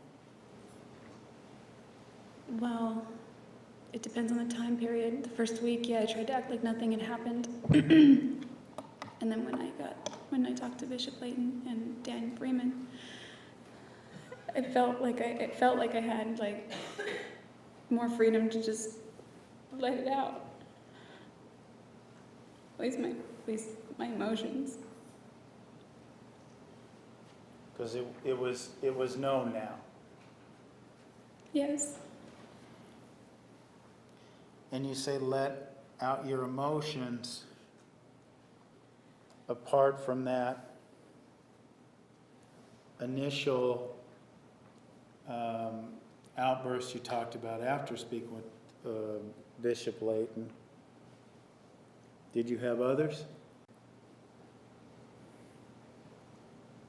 Yeah, I did.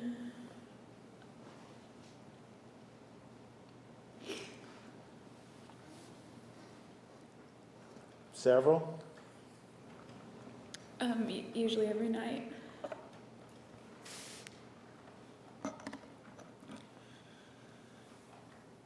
Why every night?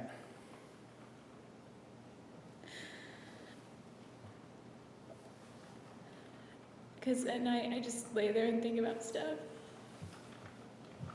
And usually that's when he would call me. And usually when he called me late at night, he was in a good mood. And I just knew that my phone wouldn't ring anymore.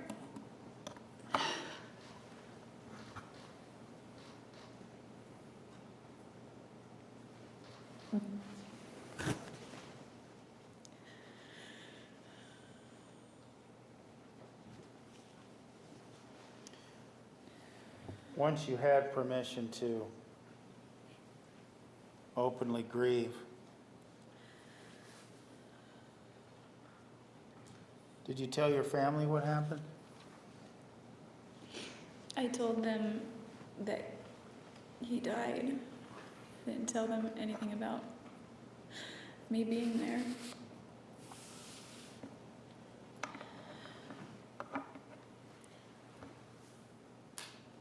Did you tell them about the things that you've told us throughout your testimony, about the sexual things and about the violence? No, I would have never said anything like that. Why not? Well, there's several reasons. One, anytime I said something negative about a guy, they hate him thereafter. Two, it's really embarrassing and shameful. Not just the sexual part, but just being in those situations. And it's, in order to understand why I wouldn't talk about anything negative, I don't know if you've heard of, it was a philosophy that I had at the time. What was the name of that philosophy, Jodi? It's called the law of attraction. And Could you just kind of, before you talk about that and the effect on your world at that point in time, could you just explain to us what that law of attraction is? yes, I mean, you might have heard of it. There was a movie made about it called The Secret. And then after the movie came the book, and it was a bestseller. It was all over. Anyway, so the law of attraction has been around much longer, and it was something that I had briefly studied when I was 19, 20 years old. When I met Travis, he was very much into that, which I liked. And so it became more and more a part of my philosophy and my creed. So anytime I would mention something negative, he would get upset and tell me not to focus on those things. Or one time when we had that really bad fight in the fall when he wouldn't let me leave the room at first, I wrote about some of the things he said, and he found it in my journal, and he would... I'm sorry. Ask another question. How did the law of attraction, you said Travis introduced you to this law. Well, I sort of knew partly about it, but he introduced me to the movie that they made about it, called The Secret. And that was The Secret? Yes. Okay. And from what you described, part of the law of attraction involves not putting forth any negative thoughts, is that correct? It's like what you put out there is what you get back. You're not supposed to think about, speak about, read about, write about, talk about negative things. Otherwise, those things will be brought into your life more. And what you were explaining to us is that Travis would assert that law as the reason for preventing you from writing negative things in your journal? Yes. Oh. Yes, that's correct. And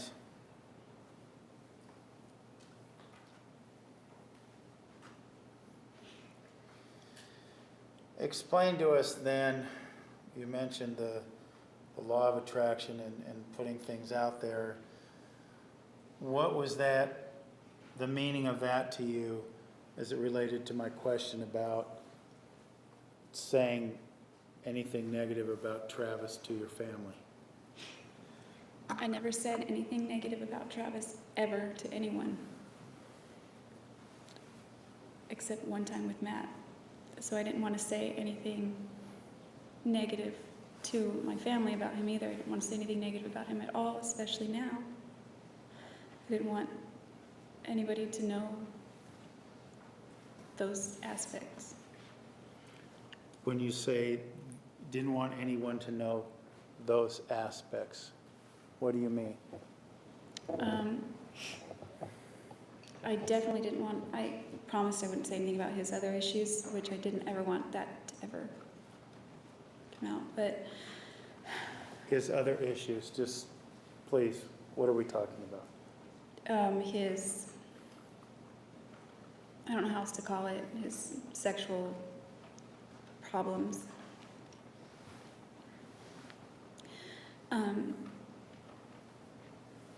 And then I definitely didn't want anyone at this point to know the level of violence that had been in our relationship, because I thought that would be construed as motive to kill him.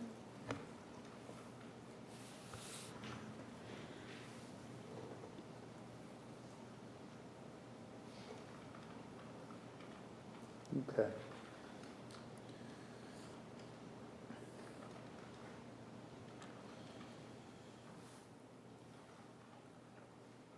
Remember the day you were arrested?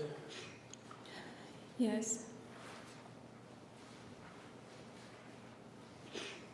What were you doing on that day before you were arrested? The day before? No, on that day Oh, okay. Before. before you were arrested. I was getting ready to move some things down to Monterey. I was going to be gone for a few days. So my dad took me to the south end of town to get a car rental at that time. I didn't have my Infiniti was gone by this point, so I couldn't drive to Reading and get a cheaper car rental. So he drove me to the south end of town. I got a rental, came back, put some things in the car. I still had some things of Matt's from like 10 years prior. So I was putting some of those in the car to give to him. He'd been wanting, they were old books. And I took a shower, and then my grandma told me that there was a police officer here, or at the house. Let me ask you this, do you recall this gun you bought at the sporting goods store? Do you recall if you had it in your possession at that time or not? I did. It was in the car. Okay.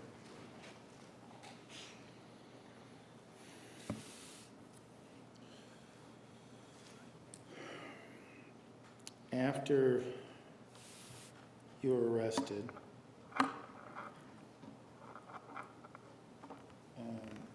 we saw that. Did Detective Flores arrest you?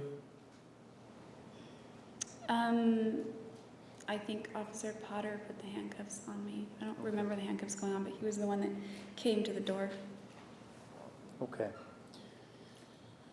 But after you were arrested, you spoke with Detective Flores that day, right? Yes.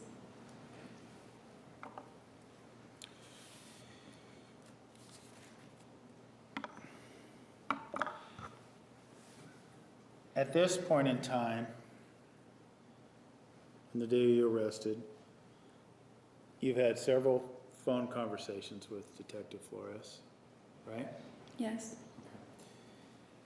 And we heard evidence that you also went to the Mesa Police Department, gave your DNA and fingerprints. Do you recall doing that? Yes.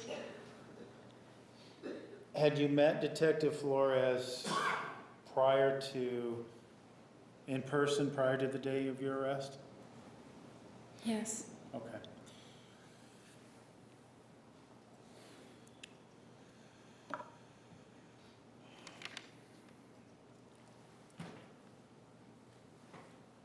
When you were arrested,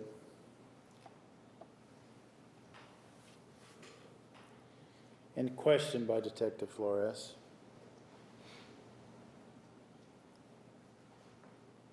and that was the interview you were still wearing. You were wearing a t-shirt and pants before you were took to the jail, is that right? Yeah, jeans and a t-shirt. Okay. Why didn't you tell him what happened on June 4th? Why did you deny being there? The main reason is because I was very ashamed of what had happened. It's not anything I ever imagined doing. It's not the kind of person that I was. It was just shameful.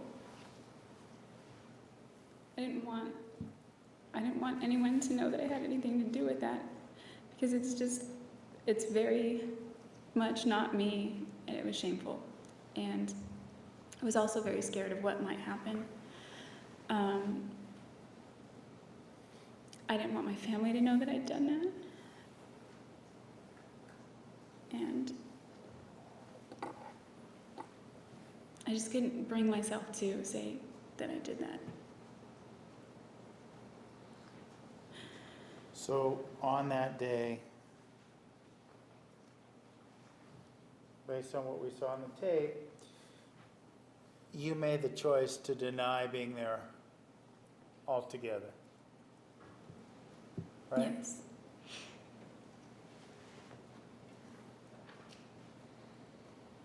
Were you thinking that that would make you appear innocent, or what was the thinking with that untruth? It was more like, I mean, I didn't understand any of these procedures. I just have always heard, don't admit to anything kind of thing. That's what an attorney advised me to do. So I just denied it.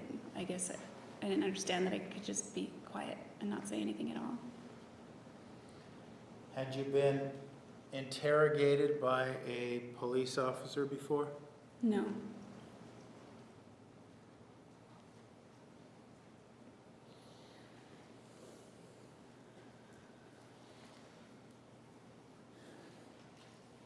You speak with Detective Flores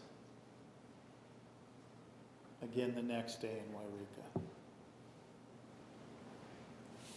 You recall doing that? Yeah, first I talked to Detective Blaney and then Flores. Okay.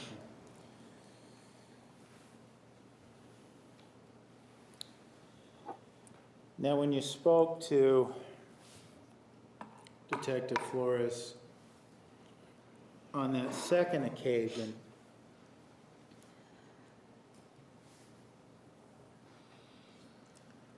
you told him you were confronted, weren't you, with evidence that, in fact, you were there, Right. weren't you?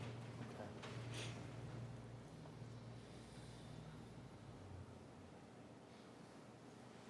Then you told him another lie, right? Yes.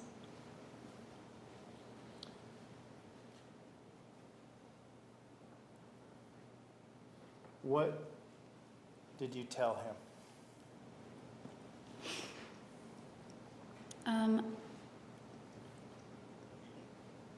I began to tell him things that I thought would comport with what their forensics would show, as well as create like not an excuse, but create a way for me to not have been responsible for it. So in that regard, you tell him a story about a man and woman breaking into the bathroom. Why did you come up with the story? Let's start. Why did your story include the idea that there were two intruders? There were two people there that day. I don't know. It just seemed like, and everyone was saying, oh, one person. Hearsay, lack of foundation, relevance. Approach.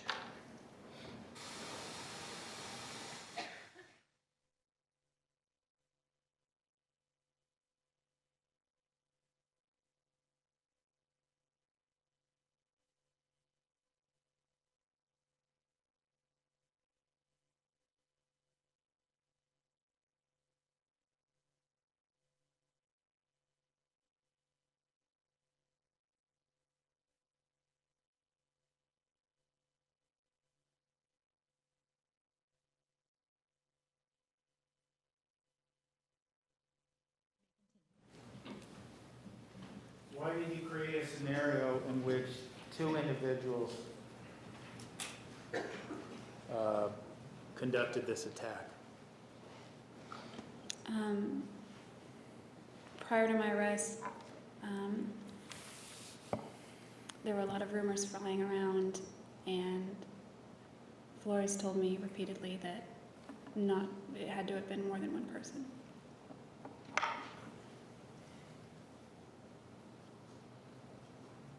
why do you come up with, any particular reason why you come up with a man and a woman for this lie? I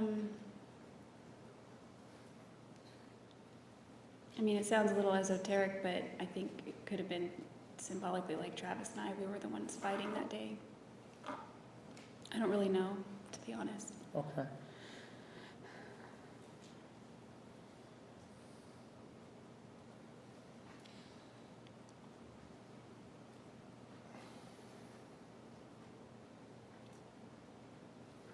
You know, when you did this second interview, you had some time to think, and get your bearings. When you were creating this lie to tell Detective Flores the next day, did you contemplate telling him the truth? I contemplated it. I wanted to, but I wasn't nowhere near ready to tell anyone that I was capable of something like that. Were you in a state of mind where you could have told Detective Flores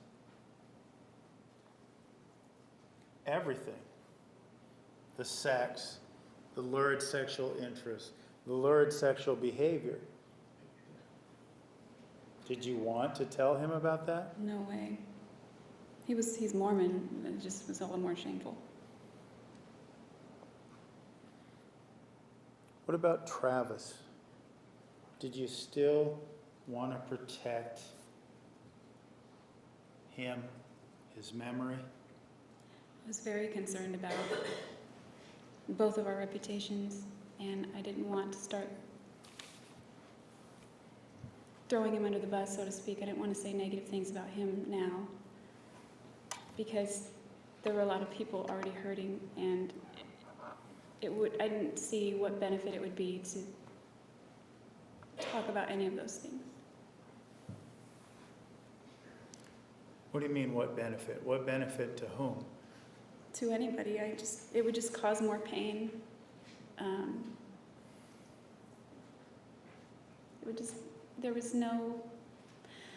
I didn't see what benefit it would be to anybody to talk about these things now. I mean, this is stuff that Travis didn't want anyone to know about. These are things that I didn't want to tell anybody about.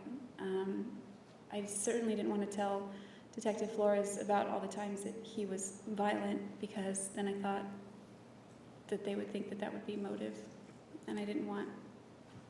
Travis and I considered us friends, and then when he got that way, and then we got over it, and I wanted to portray the appearance that he and I were friends, which we were when we were getting along. We were just fine, and then, like, that whole day was fine. And then it just flipped. What about the benefit to you to telling Detective Flores the reality of what happened in your relationship? I didn't see any benefit to doing that.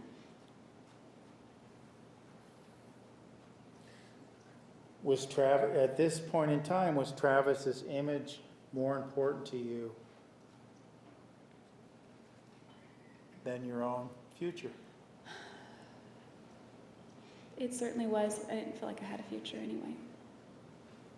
So there's no reason to take him down, his reputation, just because I'm down. What's that? I didn't think there was any reason to start opening up that door when there's just no reason. I didn't have a future. There was no benefit to me. There's no benefit, certainly no benefit to anyone else to say those things.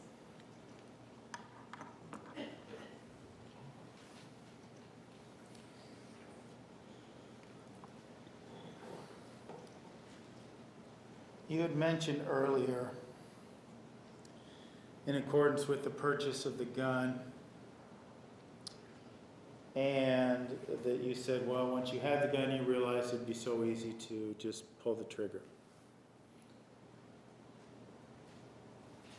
when you were saying these things to Detective Flores and in Wairika, did you have plans of killing yourself? Yes, they weren't set in stone, but I really, really wanted to. I was concerned about how it would affect my family, obviously. But I just wanted to die. Did you take steps to make that happen?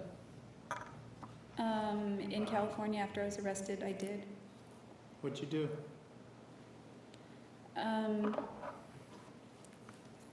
Oh, at that point, I'm sorry, I thought you were talking about prior to my arrest, but I did actually decide I was going to definitely kill myself. After your arrest? Yeah, that was my idea. What I did was you can purchase different things in jail. So I bought a bunch of Advil. I'd had surgery one time in the past, and I was told by that doctor that not to take any Advil because it's an anticoagulant. So I thought, okay. I bought a whole bunch of Advil. I took it all over the next few days so that it was in my system. And they have razors there for shaving, double-bladed razors that you're allowed to just keep with you. And I took it apart one night with intentions of slitting my wrists. There are other inmates that work there. We're all housed together. It's a very tiny jail, tiny town, tiny county. And they work laundry. And so they would bring back tons of laundry for anybody. And so I had asked for extra laundry so I could stuff it around my body because there was somebody sleeping below me and I didn't want anything to get on her. So I stuffed it around my body and got under my blankets with my razor after everyone went to sleep.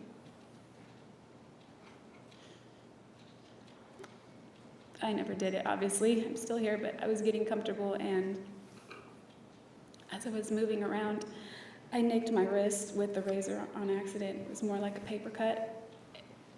It just stung so bad, and I sat there, and I couldn't bring myself to do it, and I was really pissed at myself because I just wanted to be done. I wanted to be done. I wanted to be dead before Travis's birthday.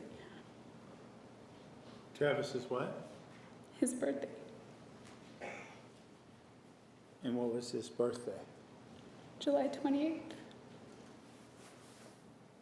July what? 28th. Okay. So, am I correct then, your thinking was, you're gonna tell this story, doesn't involve exposing anything, and then you're gonna kill yourself and it's all just done. Is that right? Judge has an answer for you. Overruled. Yes, that way I would never have to admit to it, or my family wouldn't have to know that I did that, and everyone that loved him was going to believe what they would believe regardless. So I was thinking that there's nothing I could do about that, but I was thinking more along the lines of I didn't want my mom to know, or my brothers, or my sister. Okay.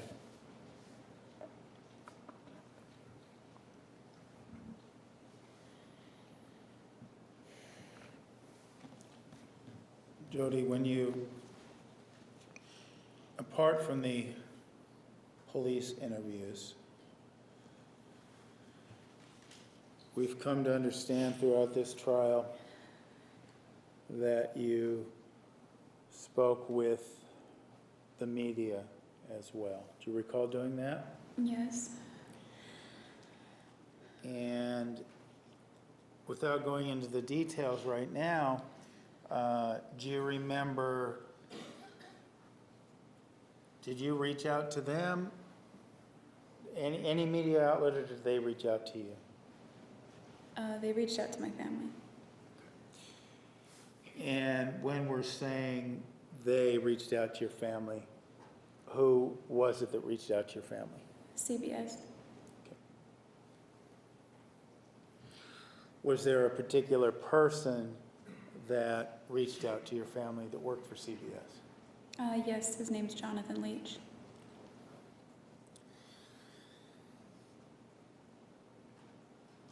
Did Mr. Leach, well, let me ask you this. Did Mr. Leach come visit you in jail? He did. And to your understanding, was it his purpose in coming to see you at the jail to try to get you to participate in an interview with him? Yes. Well, not with him, but with CBS. Okay.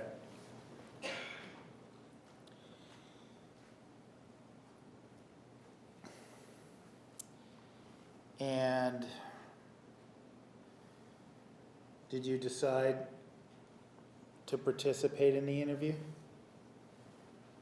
Eventually I did, yes. Why did you said eventually, did you initially decline? My first instinct was absolutely not. I got a bad feeling, and then after contemplating it for a little while, they made contact with my family the very next day after I failed to kill myself. So I thought, maybe this is a sign that I'm meant to do something like that first, and then kill myself. I saw it as an opportunity, not just to, I mean, I didn't know, I hadn't told my family about these phantom intruders. I just thought they would eventually hear about it. And so I had friends and other people asking questions, or that maybe didn't even know about my situation. I didn't want to be known or remembered as somebody that could be capable of what happened. So I wanted to present a different picture of myself. Judge, could we take a moment? I want to approach.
These,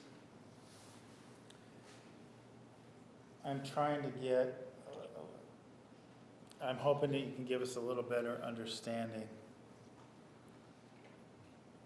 These media interviews you decide to do, or this initial interview you decide to do,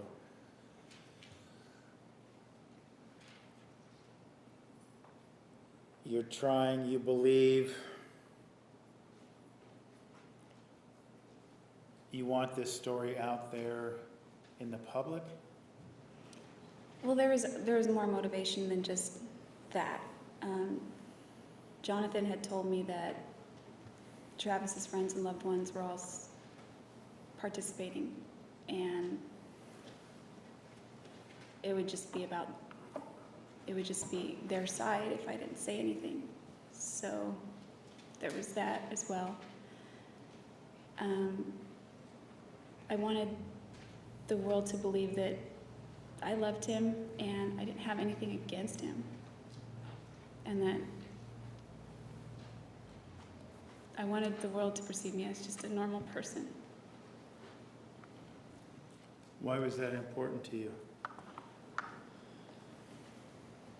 I don't know. My reputation used to be very important to me.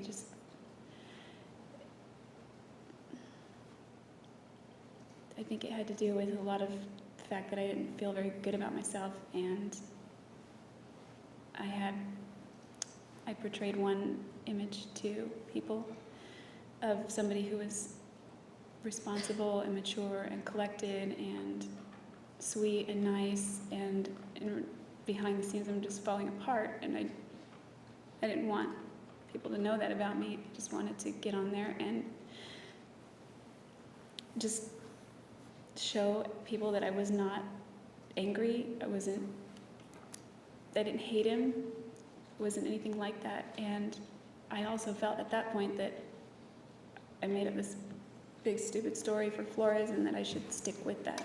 And I stuck with it for a long time. Okay. So after this initial contact by Mr. Leach, do you have any idea in terms of time how much later you actually interviewed with him or with CBS? It was pretty quickly after. I think it might have been in August 2008. And Now, then, this initial, did you do more than one interview with CBS? yes, Okay. The initial interview, where did that take place? it took place at the Siskiyou County Jail. And who was interviewing you then? Jonathan Leach was.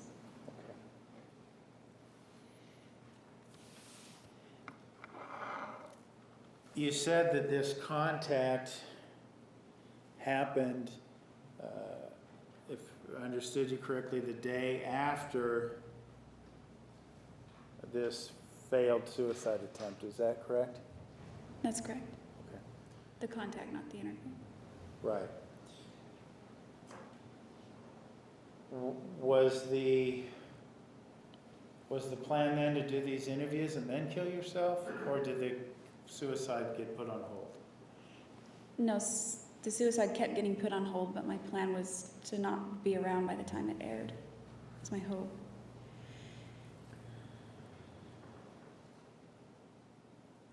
And after this initial interview, did you interview with 48 Hours again? Yes. And was that with Mr. Leach again? No. Who was that with? Her name's Maureen. I don't know how to pronounce her last name, but I could spell it. Okay. Well, why don't you spell it for us if you remember? Maher. So if you speak to, I'm going to use Miss Maurer.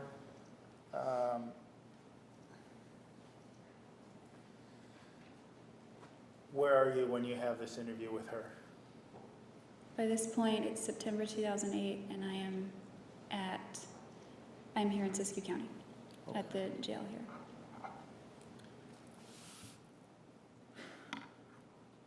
wanna- are here in Maricopa County. I want to ask you a few things about these interviews. Why in these interviews did you describe your childhood as almost ideal?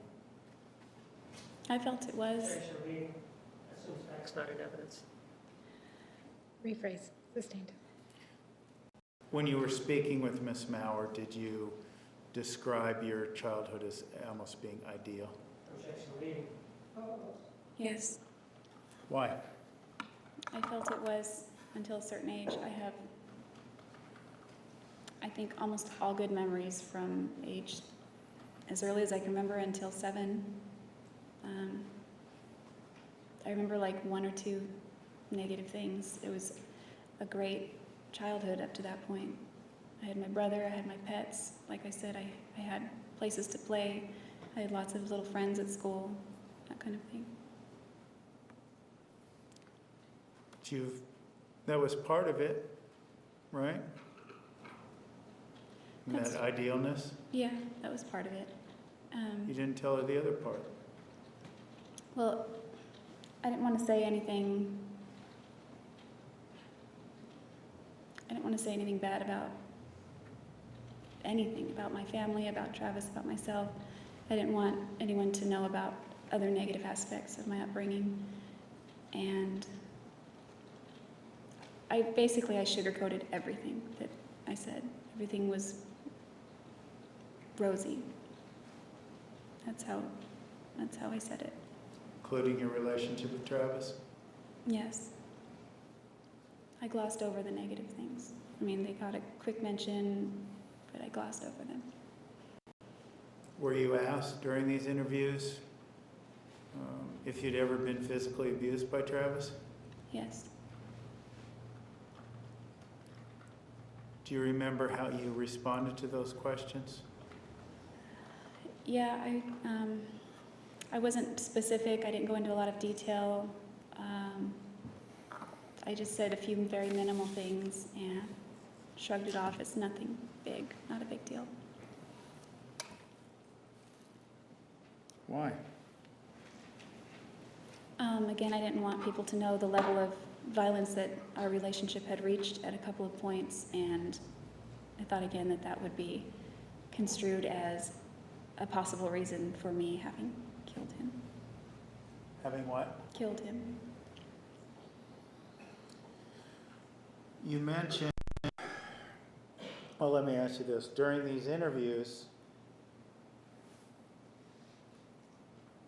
with Miss Mauer, the sexual aspect of your relationship, do you recall whether the sexual aspect of your relationship was spoken about? Yes, it was. Why was it okay at that point in time to talk about those issues with Miss Mauer? Well, I didn't go into detail with those either. Just, I knew there were some things that were already known and in evidence, and so I figured, well, I'll just give them a brief mention because she had asked about them. They were in police reports or something like that she had read. So I didn't tell about all these graphic things that we'd done, or I just sort of hinted at it like we were just 2 adults and things were consensual and it was what it was. You said that certain things were already known. Are you referencing the pictures that Detective Flores showed you during his interviews with you? Yeah, the pictures that were found on the camera. The naked pictures of you. Yes.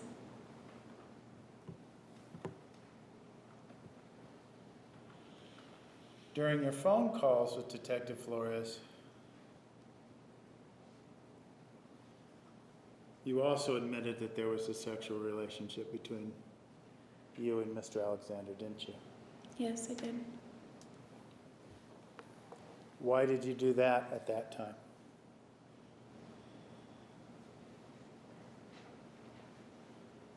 I thought that it would establish that I knew him very well, that we were close, and that, I don't know, that I just, that I might be able to, I don't know, I wanted him to know that I was close with him and that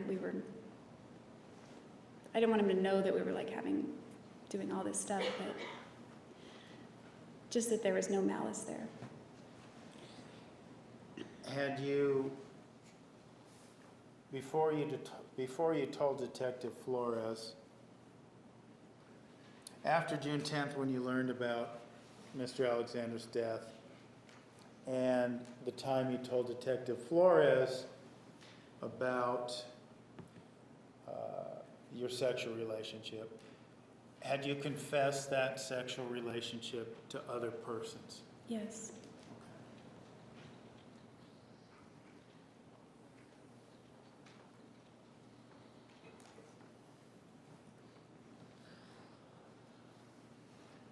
Why did you choose, the cat was somewhat out of the bag as it related to your sexual relationship.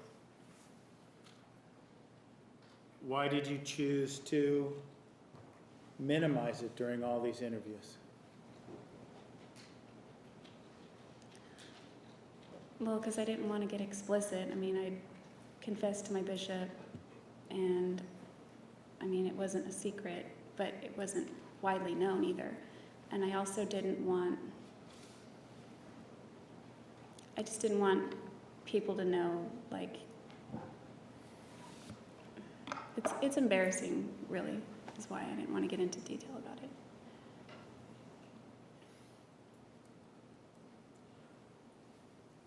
To your understanding at the time that you spoke with Miss Maurer,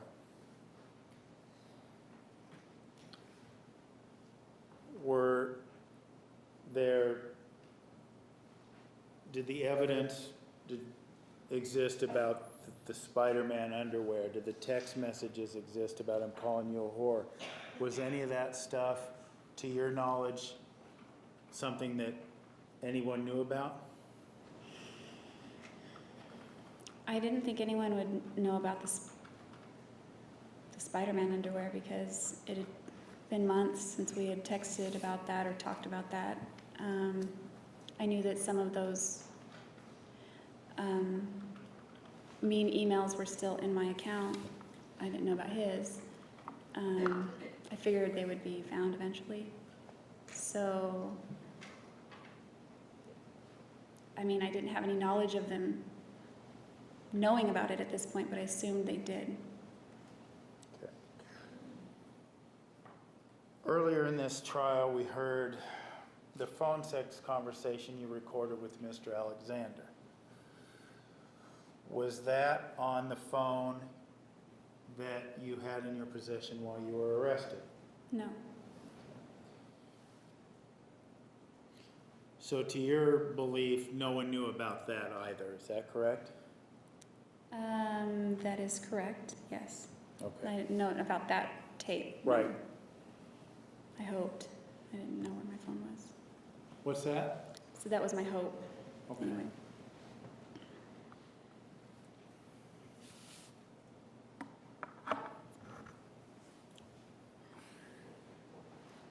Why do you continue when you speak with Miss Maurer? Why do you continue what we call the intruder story? I wanted to remain consistent with what I told Flores, and I certainly was in no place in my head to admit to any involvement.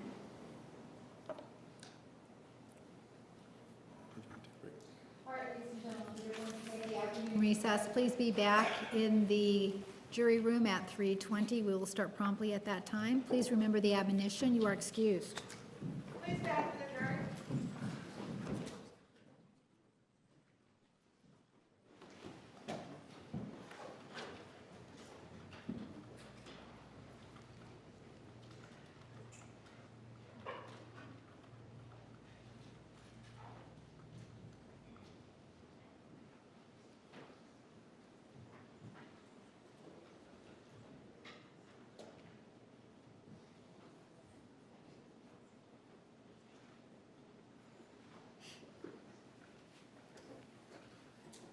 Please be seated.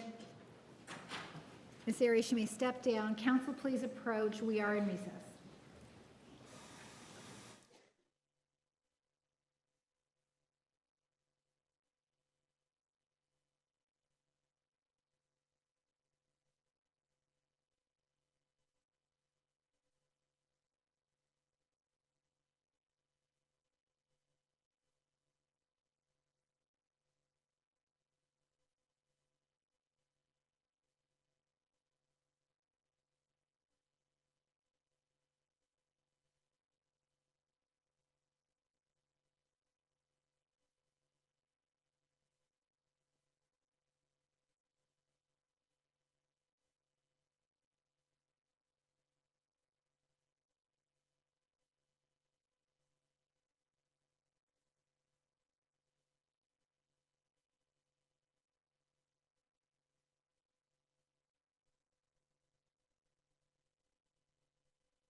Thank you. Please be seated.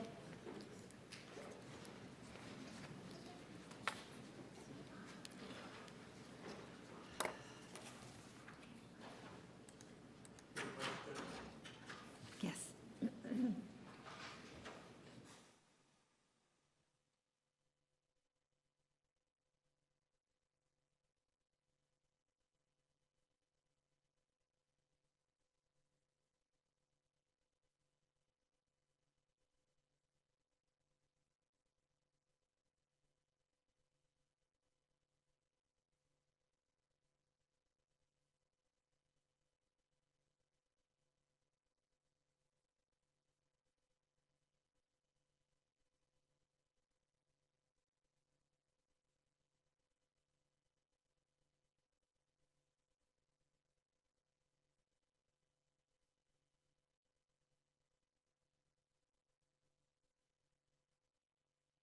Ms. Arias, please take the stand.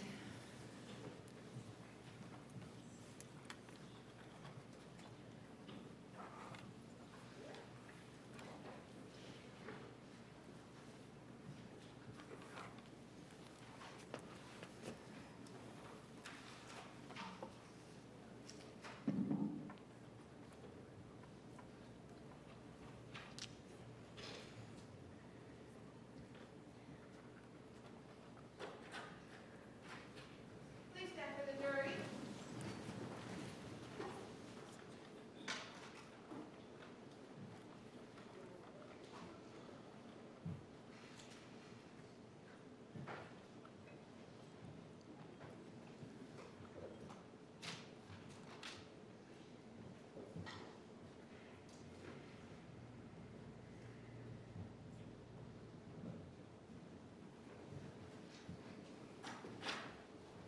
Please be seated. The record will show the presence of the jury, the defendant, and all counsel. Mr. Nerman, you may continue.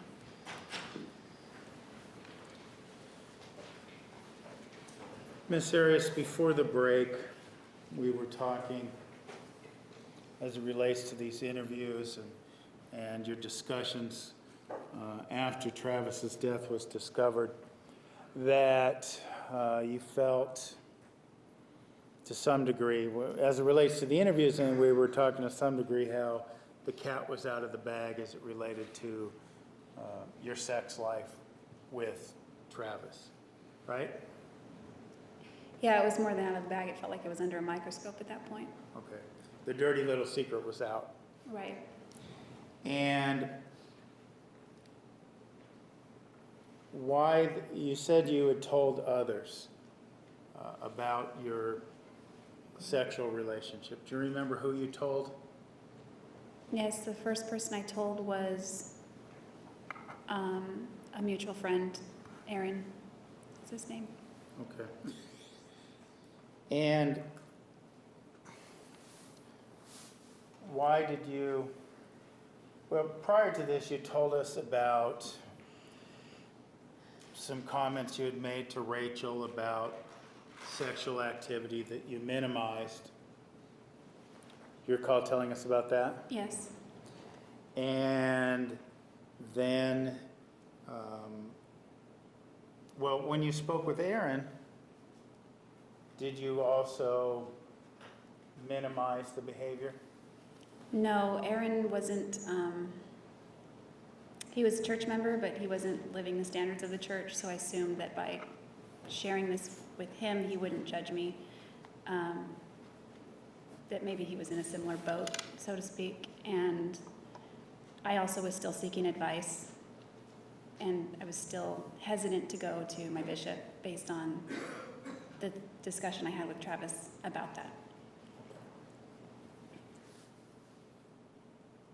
But once he had passed, then you felt more comfortable? Is that what you're telling us?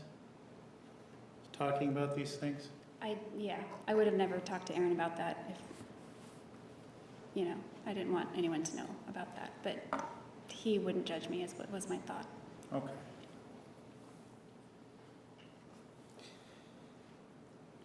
Did you interview with any other media outlets besides CBS? Yes, I did. And don't have to know the parent company or anything else, but do you remember who that was or what show that was for? The show was Inside Edition. Okay. And were you contacted by them or did you contact them? They contacted me, I guess you could say. I certainly didn't contact them. Okay. Indirectly, they contacted me. What do you mean indirectly? I was just hanging out one day in the housing unit in the jail, and an officer came with 2 shirts saying, "Which one do you want to wear? Inside Edition's here and they want to talk to you." And my attorney at that point had advised me not to do that because it could, I'm going to object as it involves Sustained.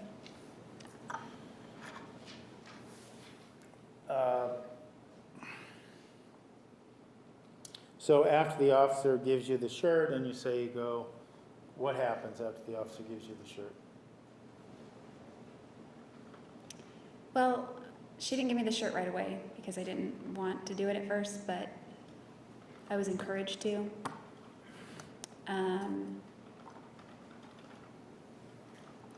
I was encouraged to because I'm just trying to think how to word it. I'm sorry. Okay, well, let me ask you this. Did the officer encourage you to speak with them? Yes, she did. And we're ultimately talking about a law enforcement officer, correct? Sheriff? She worked for the sheriff's department. She was an officer. Okay. So,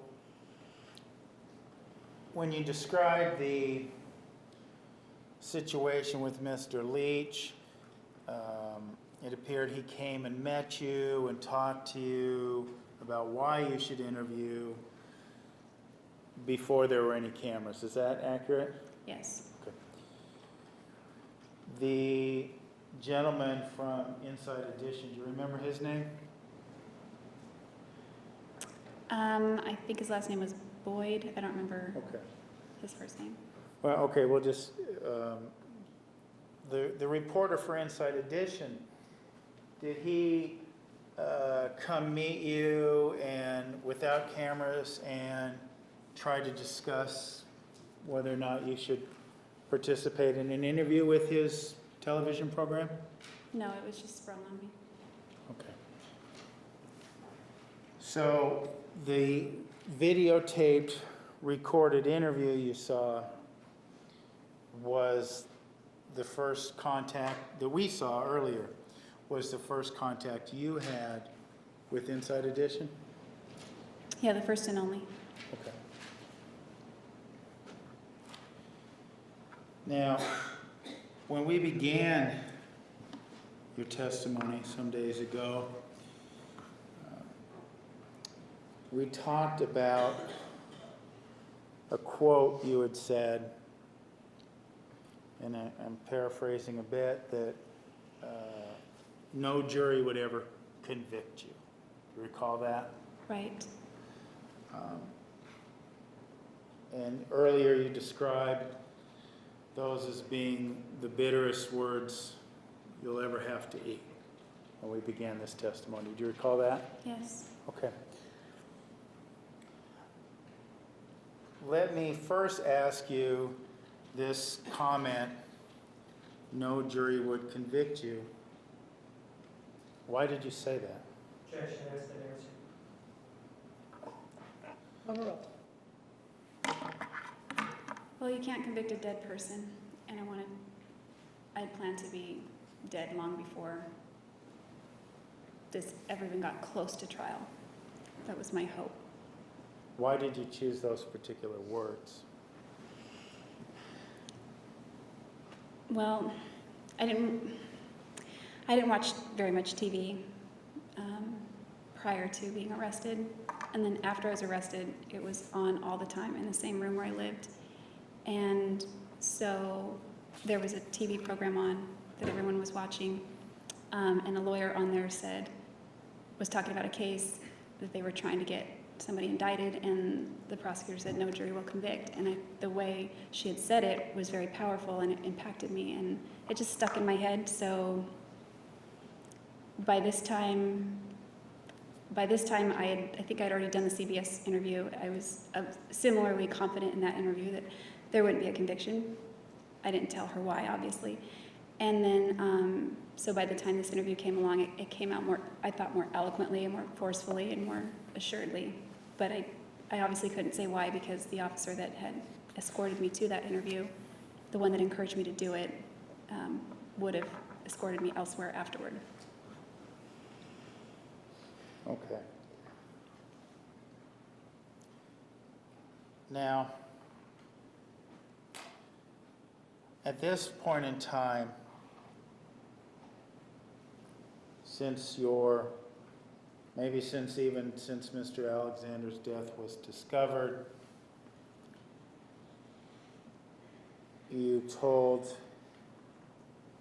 one version of events in which you weren't there, and another version of events where intruders came into the home, killed Mr. Alexander, and you escaped.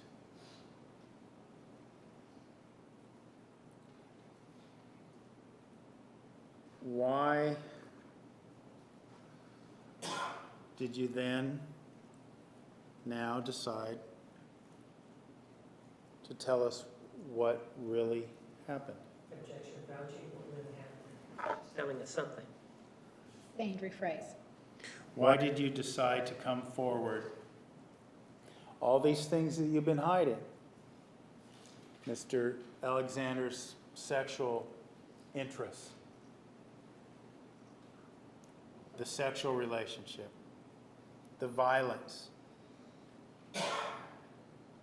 Why did you feel comfortable coming forth with that information.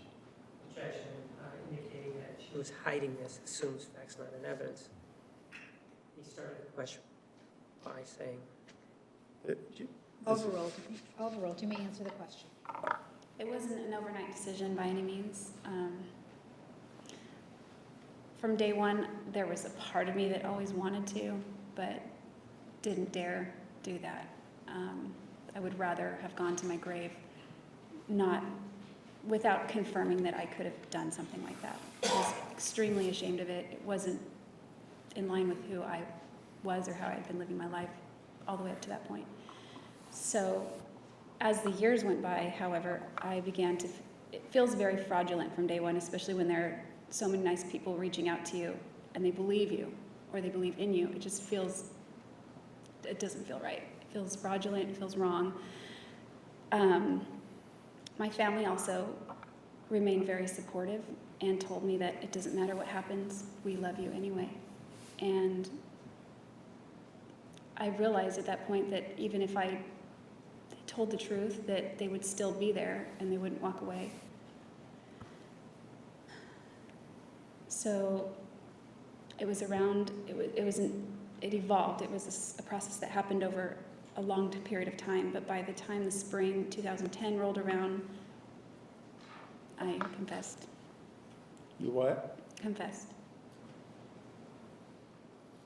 When you say confessed, what do you mean by confessed? I basically told everyone what I could remember of the day and that the intruder story was all BS, pretty much. That's all the questions I have, Judge. All right, ladies and gentlemen, I'm going to ask that you go back to the jury room. We will be with you shortly.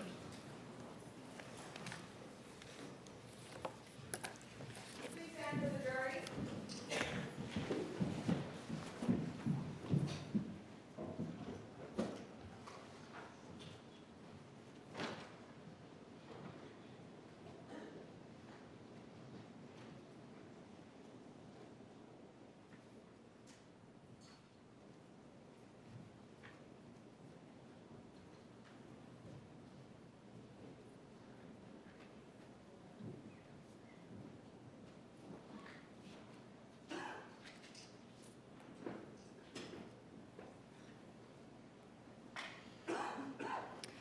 The record will show the jury has left the courtroom. Please be seated. Ms. Arias, you may step down. For those of you seated in the back of the courtroom, we are going to be handling a matter in closed proceeding for the rest of the day. Court will convene again tomorrow morning at 10:30. We are in recess. Counsel, I will see you in chamber.